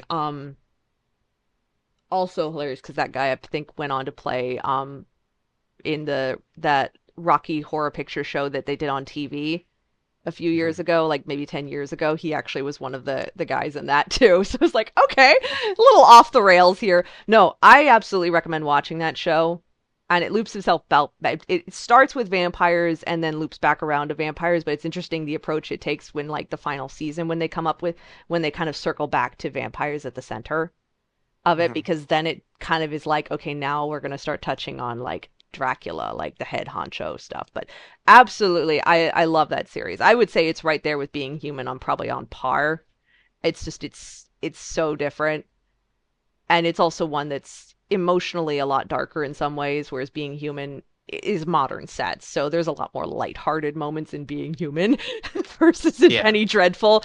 Being Human has the beautiful moment after the werewolf has to hide out in the apartment one night because the place he normally goes to hide to do his werewolf turning turns out to have another guy there, and so he freaks out and he comes back and he's absolutely panicking because this is like the world's most anxious werewolf possible. And so they're like, well, Mhm. you're going to hide in the living room then, and we're going to just hope that this works. And the next day they get up, the living room is trashed. And Mitch has this line where he goes, I'm sensing a trip to IKEA, and you know my feelings about that. Standing in the middle of an absolutely trashed living room. So it's kind Yeah. of delightfully hilarious. So think uptight, nervous, constantly anxious, like smart guy ends up getting bitten by a werewolf. So it's also this conundrum of this guy is like my life is in order. I'm panicking because it's not in order, and now I'm turning into a werewolf. So I digress. All right. Penny Dreadful, 100% I recommend you watch it. Um, I think, Miscellaneous, I guess. I want to give an extra shout out to Castlevania. Oh, that's a classic. And we Um, haven't really touched on games actually much, and that is probably the most classic vampire games. yeah. Um, Castlevania has been around since the 80s. Um, I think the one that most people would probably know is Symphony of the Night, which is a Metroidvania. It's the Vania of Metroidvania, that genre of video game. Hmm. The other half of it being from Super Metroid. Yeah. Um, It's also Funny enough, Super style. Metroid, Super Nintendo game, and Symphony of the Night being a PS1 game, Yeah. I believe, or I also, two. I think I would say interesting too is that Castlevania visually and in design, now not necessarily just specifically in the game, but like in looking at the concept arts, it is very much on the same like page as Vampire Hunter D Bloodlust Yeah, in that artistic style and design, in that opulent, very opulent gothic yeah. that is Which, delight. I actually honestly love it when I see that design in places because it's just so much fun. Although yeah, I kudos to cosplayers who pull it off beautifully because those are usually like the most fucking complex costumes I've ever seen. yeah. Um, and I haven't seen the show. I know the show at least was, if not is, very popular. I've heard it's good. Um, I've not watched it though. but the video game, especially Symphony of the Night, very very fun. Um, it's very fun even to watch speedrunners play it because they just zoom. Oh my They they gosh. they run train on that game and it's so much fun. Well, because it's like Um, the same thing as like Metroid and like it's side scrolling, right? yeah. More so. Um, they throw in some interesting little extra tricks like there's a part where you flip the world upside down Hmm. um and stuff like that. But it's really cool to watch it and watch how you use things like transformations and whatnot to get to where you need to be. Um, and Hmm. like the character that they use, Alucard, which is backwards for Dracula, because somebody had to be corny. Yep. Um, is like the very is a very stereotypical feminine man who is ultra handsome, which comes from his father, who is also ultra handsome, but also a little bit older. Yet he's also very feminine in design, Hmm. and yet they're both incredibly also masculine and powerful in a sense. It's That's a very neat like I don't want to say androgynous because I don't think that's quite correct. It's a very nice blend of feminine and masculine energy that comes together to make these characters. I agree. Well, I was going to say Um, that is something I feel like, especially with vampires, you see it a lot, and I have seen it a lot, particularly in a lot of Japanese based visual portrayals. And by that I mean a lot of anime portrayals of vampires. The men will still exude masculinity, but in appearance will have a very feminine, um, gosh, metrosexual almost. In terms mhm. of not that that really is a thing, but I just think of like the South Park episode where they're like, "I'm Metro," and Yeah, but it's a very stylized, very perfectly coiffed, feminine exuding of energy. The clothing is fitted perfectly, none of this sloppiness. yeah, Um, but still goes alongside a highly masculine energy, which is why I feel like also vampires explore a lot of gender roles and yeah. define gender roles because you see that throughout different portrayals. About the only times I don't see it is when they go the very other direction and make the vampires truly monstrous. It's Yeah. like you either are going to And go the very, very put together or you're going to go the monster route. it's not goofy, it's not stupid, it's not built in a way that's meant to be insulting or anything like that. No, It's no. very much taken seriously. And so when they exhibit these traits, they exhibit these energies, it's genuine, and it feels like something that I think a lot of people can relate to. Hmm. That allows them a level of exploration that would otherwise be closed off. Yeah, yeah.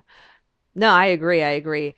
When it goes into the whole element of, vampires, another big thing like temptation, seduction, that appearance element. I think of Buffy, where they almost take a very literal approach, where the vampires, when passing as human, tend to be very attractive in almost a natural sort of way. They want them to exude a sort of natural attraction. Hell, Pedro Pascal got turned into a vampire in like the first season, or no, it was like the sixth season. It was the college season that he showed up. I'm mixing up with a different actor, but that then when they actually kind of show that they're vampires, then it's that very monstrous prosthetic, the forward forehead, the weird. The Klingon forehead. Yeah, but it's interesting because Buffy took almost a very kind of managed to capture both sides of it. Of they are monsters and their actual appearance is very monstrous, but then they still can exude and pass in society in this very tempting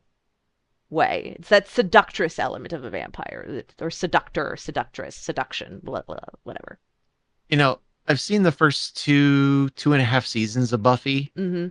because the DVDs that I had checked out like were very damaged at the library. Yeah. Um, but I still think that my heart belongs to the Buffy movie.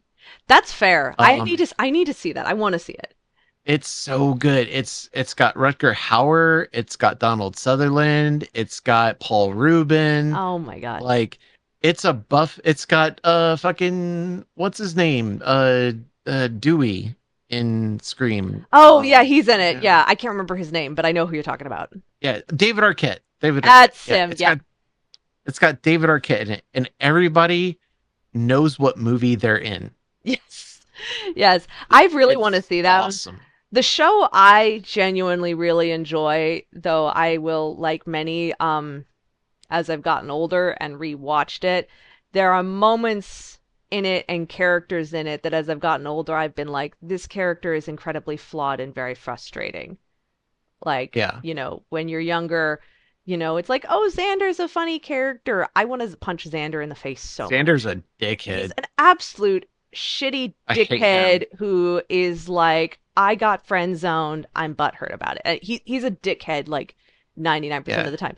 he Willow, fucking like sucks. part of me, you want to love Willow, and then she does absolutely horrible things. And I'm not even just talking about the murder. It's just like she's absolutely manipulative sometimes. Mhm. And it's just like, wow, you suck. Yeah, So, but I I think think that's the more. nuanced approach now as an adult, that you can look at it with a more nuanced eye at and realize I don't agree with everything in this. Like there's one episode where it ends up with Buffy being super apologetic to all of her friends, and that episode always rubbed me the really wrong way because I'm like, they're failing to see how traumatized she is and that she was trying to cope, but nobody else wanted to help her. And it really bothers me that at the end she's the one that apologizes for how she Yeah, acts, because I'm like, no, you owe them jack shit. They basically, your mother kicked you out of your house and your friends all rejected you. And we're all yeah. like, good for you, and refused to see that you actually had to do something that was really painful. That's, you owe them nothing. Well, But I also appreciate that in some ways as an adult I can look at it and that I can recognize those things. And that's what at this yeah. point I appreciate, is that as an adult I can look back and have those conversations and say, no, that's a flawed answer. Well, I think people are a little easier on Willow because Allison Hannigan is a treasure, Oh, she is an absolute. and I love her. I absolutely adore Um, Allison Hannigan, and there's plenty that I enjoy about Willow. It's just, if anything, my biggest frustration with the show is the fact that there are some really deep flaws that some of the main characters have that they gloss over or are portrayed as a strength, but then you get online and you talk to people and it's like, no, absolutely, that was a horrible thing that they did. And yeah. it's like, and I Um, mean, some of it is, again, it's culturally, and now that we know what we know about the individual largely behind that series, I'm a little less surprised that those elements are there and are not portrayed negatively, even though they really are negative traits or red yeah. It flag would be a moments. Because it's like, It'd oh, be a well, that, call out. yeah, because it's like, oh, wait, this is coming from the guy who's a big ass walking red flag. Yeah. If he called them out as red flags, he'd have been called out years ago and he never would have gotten that job. Yeah. So it makes sense, and I can still enjoy the show for what it is, especially since pretty much the entire cast have come forward and said, please still appreciate the show because we appreciate you guys. Yeah. Which I think is something to be said of them saying, please don't judge the work that we did on this because of one person who we also agree sucks. Yeah. Fun, very quick side tangent. When we eventually get through horror and we start getting into things like fantasy, I would like us to talk at length about Xena Warrior Princess. Well, now I have to watch Xena Warrior Princess.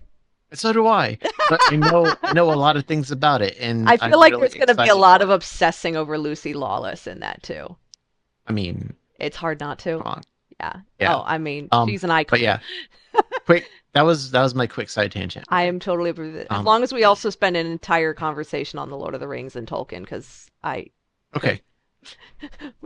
you know me. But as far as Buffy, yeah. I think something that will add a little bit to the show for you is the movie. I've been wanting to see it. What I actually really have always enjoyed about the show is that it calls back to the movie, not super directly, just more in terms of the story, but that I appreciate that the show doesn't retcon the movie. Yeah. I absolutely appreciate that the show, does not retcon the movie at all. So it's really like, no, you can watch the movie. I mean, there may be some like inconsistencies or plot holes that kind of get changed here and there, but the show never tries to say the movie never existed. It literally is supposed to pick up from, oh, you burned down your school. I guess I should go watch the movie because they seem to be referring to an event in there that, okay. Attention. Yep. Attention. Attention. Yeah. Detention. Okay, so we were talking about, though, of, like, little, like, outliers in the vampire world, and I do have to mention one outlier and ask if you've seen it. Because I watched it October-ish last year. Did you see Renfield? I have not, and I'm very sad because I've wanted to, because Nick Cage's Dracula. It is! He is! And also, it's Nicholas Hoult again. Yeah. He basically plays the Jonathan Harker, basically, of Nosferatu, but he was Renfield in Dracula. Yeah. And he's brilliant. Both of them are brilliant. I remember watching the ads and doing a double take when I went, wait, is that Nick Cage? And proof that Nick Cage will do anything. Yeah, but he chooses well. He does. And he knows what he's doing. He's an artist. Well, the thing that I get is I'm like, it doesn't matter if the movie sucks. He commits 1,000% to whatever character he plays. Look, we got to put a pin in Nick. We already have a pin in that. It's on our list to discuss. Yes. The Nick Cage super special. With a special, I think, also homage paid to the Danny Trejos who follow a similar path. Yes. But yes, Renfield. April 1st, Nick Cage. But yeah, okay, Renfield is Renfield, Nicholas Hoult. It is unabashedly violent. Like, I mean, well, it's because the other thing is that you would not think of, but is brilliant. Awkwafina. As like the key human character, because she plays the cop, if I'm not mistaken. I want to say it's Awkwafina. Wait, are we talking about Renfield? The drink made into a human? No, I'm talking about the person. If you're not familiar with, it's kind of her stage name is Awkwafina. Actress. She's okay. What else has she done? Because she has a very brash type of personality. She was in Crazy Rich Asians. Nora from Queens. I haven't seen it. Okay, that's her. Well, then I guess you got to look up some stuff with her because she has a very, at least the little bit that I've seen her in, she plays very brash, loud characters, kind of in your face. That's kind of her humor when I've seen her in interviews and everything. She's brilliant. you know, in terms of, I don't think I could watch a lot of her stuff. Like, it's not necessarily all my humor, but what I have seen her in, she does a really good job at it. So, like, she plays the bestie in Crazy Rich Asians when the main character goes to Singapore.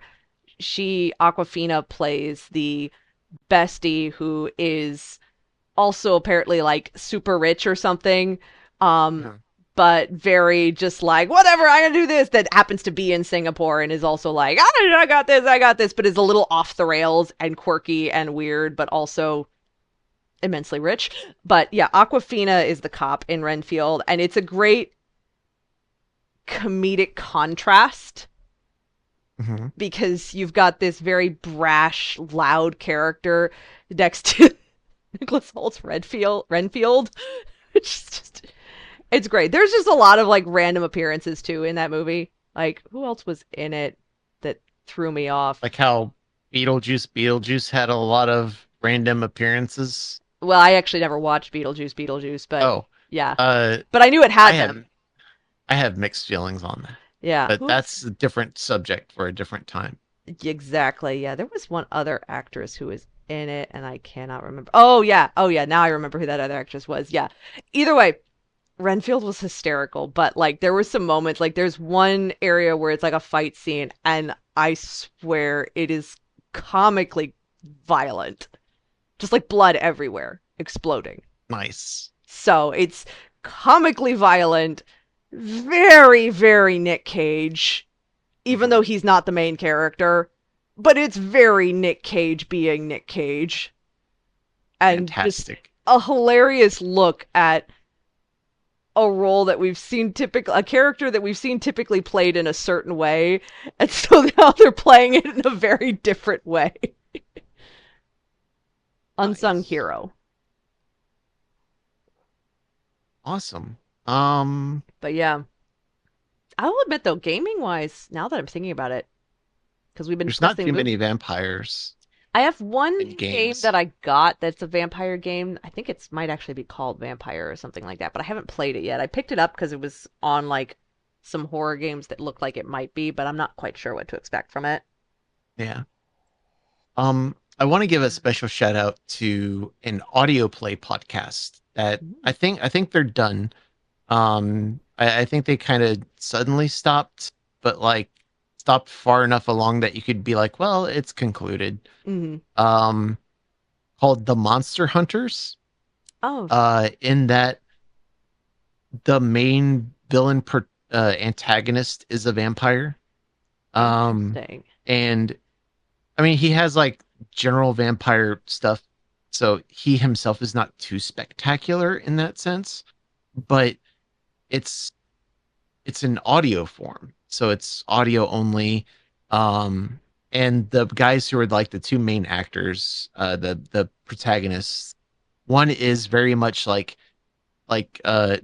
very 70s, and one of them is like super action, like he kicks the door in first, defeats the opponent, gets the lady, and then asks questions while wearing shades and looking cool. Of Whereas the course. other guy is very much the Van Helsing of the two, but he's more calm and collected than Van Helsing, Mm-hmm. and he has an assistant who is silent the whole time. So like they'll refer to the assistant, and the assistant will be doing stuff and whatnot, but the assistant literally has no lines. It's awesome. I love There's very it. few podcasts, audio plays that do that kind of thing, but when they have, it's been executed very, very well.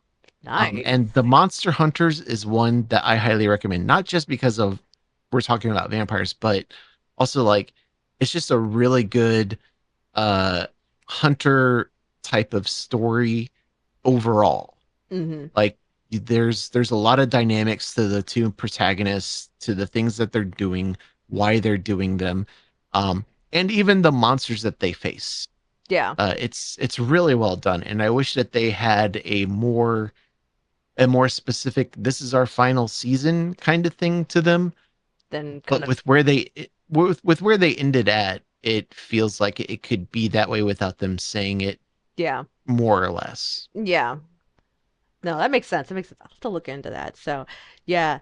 So now, of course we had our honorable mentions. I'm going to throw out there of our honorable mentions, even though we've mentioned them already throughout this. But for Voidwalkers, if you haven't seen What We Do in the Shadows or Dracula Dead and Loving It, 100% See it. worth it. It was so worth Ye- it. They're so funny. Oh my gosh. Oh my gosh. Leslie Nielsen in the sunlight. Oh my gosh. Oh yeah, when he goes out there, I forgot about that. Oh, that scene is brilliant. And also just hit it again. Yep. I took a photo of that moment when they're standing there and Helsing is completely fine. Harker is just head to toe covered. Very Mel Brooks. That guy who played Harker was so good at playing utterly Yeah. clueless, especially later when Mina was feeling seductress and starts trying to be seductress with him, and he is just completely like sexually constipated. Yeah. It's I've just I've seen him in other things as well. Steven Weber is his yeah. name. He's done a He's little bit of been in other a lot stuff. of good stuff. Yeah, Um, I was looking let's up see other what things else he's he's been in. done. Nothing particularly that I've watched, but it was funny when I saw things and realized, oh yeah, that's him. That's him. He's one of those who's always like in something and you've seen him, but you can't really like remember his name, which is Yeah, a shame because he's really good. yeah. Him and oh shoot, what's his name? Hang on. It happened. Um trying to think of what he was in. Oh, I remember what he was in. Uh no. Golly, all those people. William Fitchner. You might remember him as the manager in the bank manager in The Dark Knight in the beginning God, with the shotgun. it's been a long time Uh, since I watched it, but yeah. let's see here. He was also in Drowning Mona as the cheating husband. Haven't seen it. Um, he was in Armageddon. Didn't see it. I'm trying to think of what he was in. You haven't? Wow, there's a lot of things you haven't seen. Yeah, But there's a lot. William Fitchner is in a lot of things. He's a really good actor, but you don't really remember him, Yeah. even though you've seen him. I feel like they're actors Uh, who are just kind of good at blending into it, even though once you realize who they are, it's like, oh yeah, it's so and so. But it's just they've almost got chameleon like again, it's almost a chameleon like quality, even though they're not necessarily changing their face or yeah, wearing heavy prosthetics. It's just there's something about the way they are. They blend in, and it's frankly it's a good trait in a lot of ways because it's like, wow, you're really good at just sort of blending into whatever you do to where we almost have to go, oh yeah, you did this. yeah, You sit there and connecting the dots and realizing, oh, that's who that is. they're so good at acting, and yet there's people that you just can't think of their name. Yeah. You They're just usually not playing the main character. They're playing a yep, character adjacent to them. yep, And it's almost as if they're just so good at being in their role. And then you put the pieces together and realize this person's immensely talented. They just have never played center stage in these big names, so we don't really think of them right away. But they're yeah. absolutely talented. So shout out to all of you all who have, well, been the bridesmaid but never the bride. All you actors out there. Yes, you know. Uh, So, but oh man. So now I'm gonna ask the token. I mean, we asked about favorite, but again, if I feel like we asked this a lot, but yeah. somebody, not necessarily your favorites, I would say maybe. I mean, these might be mine would be a little different, I think. What's Mhm. your go-to? Like you come home, like maybe your three go-tos. You come home one day and you go, I feel like vampires. What are you gonna Ooh, be like your two or three go-tos? my go-tos. Again, this doesn't have to be favorites, but it's the Yeah. ones that you're like, oh yeah, I'll always go back to that. Or you know what, I'm just in the mood, I'm gonna watch it. Here's my go-to. Well, I think that my go-tos would be probably Vampire Hunter D Bloodlines. Bloodlines or Um, Bloodlust? Bloodlust. Sorry. Okay. No, I was just making Uh, sure I didn't miss another Vampire Hunter D out they're there. they're they're very close They titles. very are. Well, I Um, just wouldn't have been surprised if there was another Vampire Hunter D called Bloodlines, honestly. yeah. Um, I think now I would add Nosferatu to that. To today's Nosferatu. The newest one. It's just so good. And Let the Right One In. Let the Right One In just has so much that it says. And it's a lot of it is just loneliness and being alone. And all the shots are very interesting. All the performances are very compelling. The lighting is so well done. Even in the most violent moments, it's so good that I can't not put it up there as one of the top three, if not Okay. the number one. Alright. So I guess I will now pass that to you to see what you have to say. My go-tos, and I will say my go-tos are probably more on a ranking of um because like I've said, Penny Dreadful is wonderful. It is emotionally heavier. Also, it's just harder to find on streaming, so it's hard to have it as a go-to, frankly. But I will honestly say, I've already said it, What We Do in the Shadows absolutely is one I can go back to over and over and over again. It is just so much. It's been so much fun. It's fun to watch over again. You can kind of, once you've seen it, you can kind of pick it up anywhere. And, Matthew Barry, that!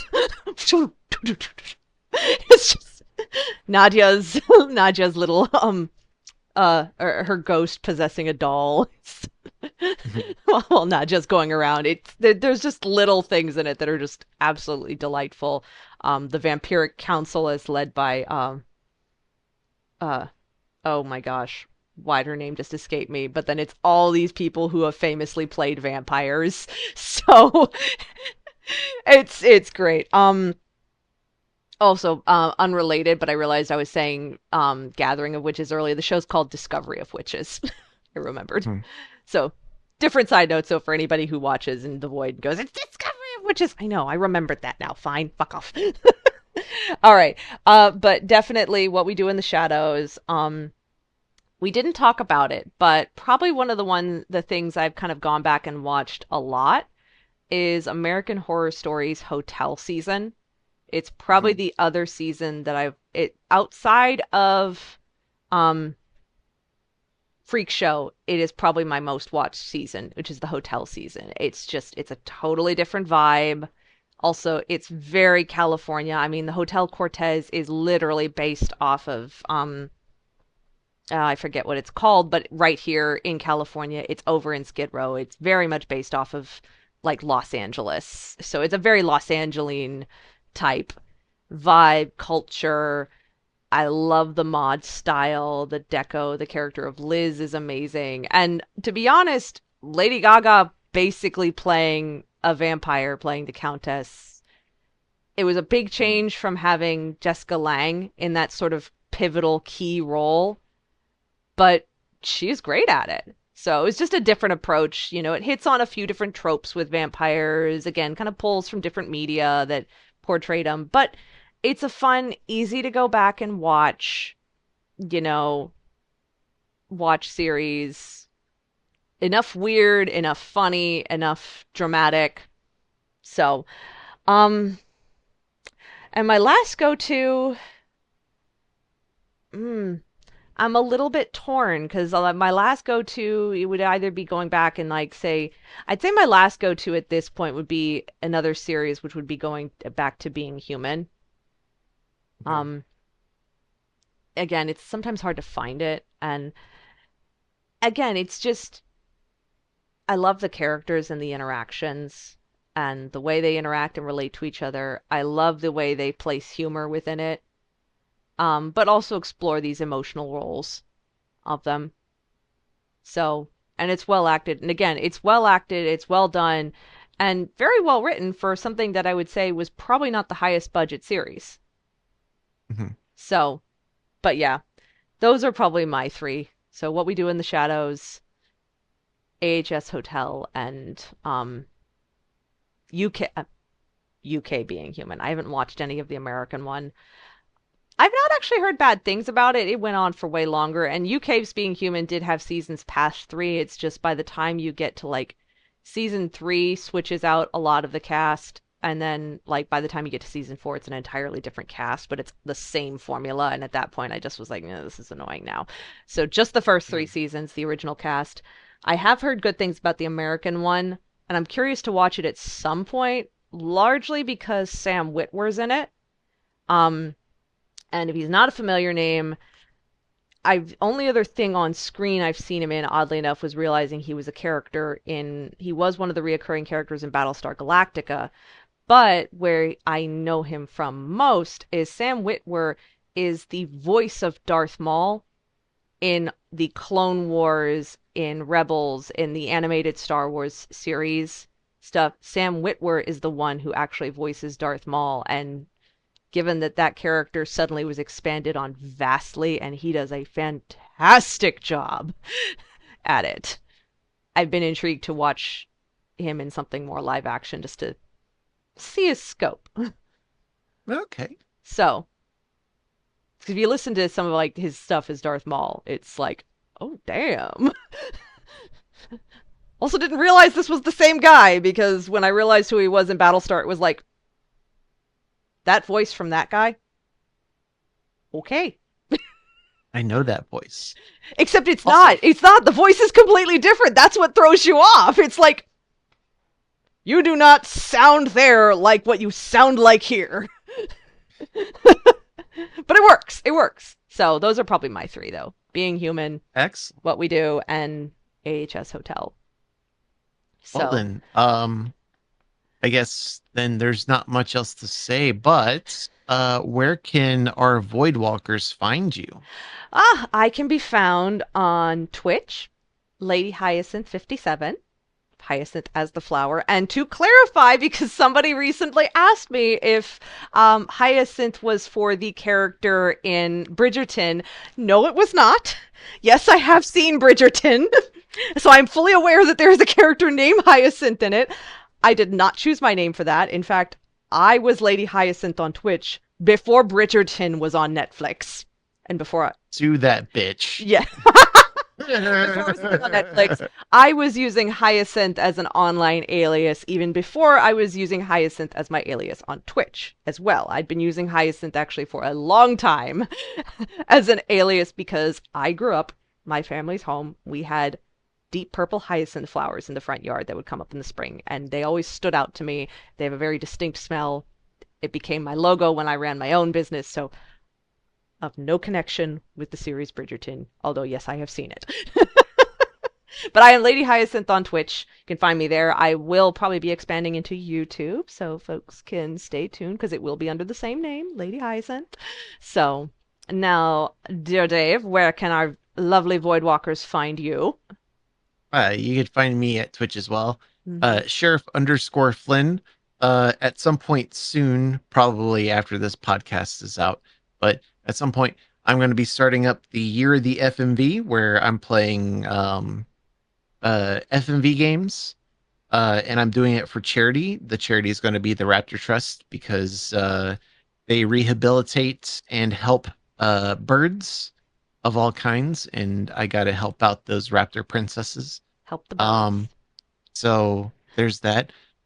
Do we have an email set up yet where fans, our Voidwalkers, could email us with questions or do. comments or actuallys? Yes, but just know that if you are a dick in the actually, you may get called out for it. Yes. Actually respectfully. Yes, actually respectfully, but you can be humorous. You know, we are do good give humored points people. for humor. But if you are an asshole or a dick, or both, then Dicks, just- fuck, assholes, chew, Chuck. yes, just know that you may just get called out for that instead. So, yes, we can. We officially have an email. So if you've got questions, or hey, if you've got something you want to hear us chat about, we are in our season of horror. So don't worry, we will not always be talking about horror, but for this season, we are discussing horror. We are discussing games, books, movies, TV shows, media. If you think of something that you're like, hey, we want to hear, I want to hear more about this, or you're talking about horror, can you talk about this? Let us know. We're always happy to hear here if you've got questions. We are happy to, and it can be a stupid question too. Don't worry. The only stupid question is the one you haven't asked, that's what I was told. True. Although I will add that there might be some stupid questions out there, but we won't hold it against you. So what's the email?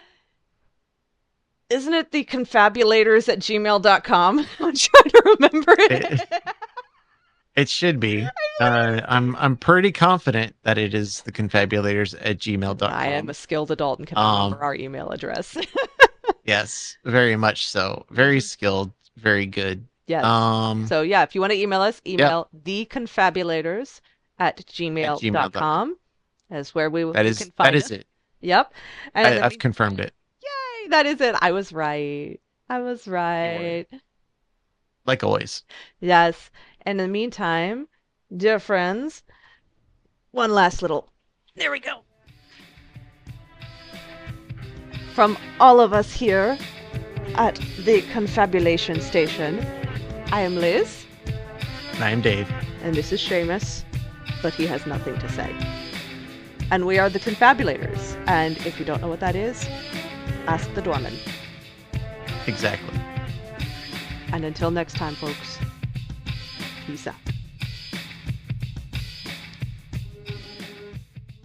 The Confabulators is hosted by Liz Strauss and David Bockenkamp. Editor is E.W. Klein.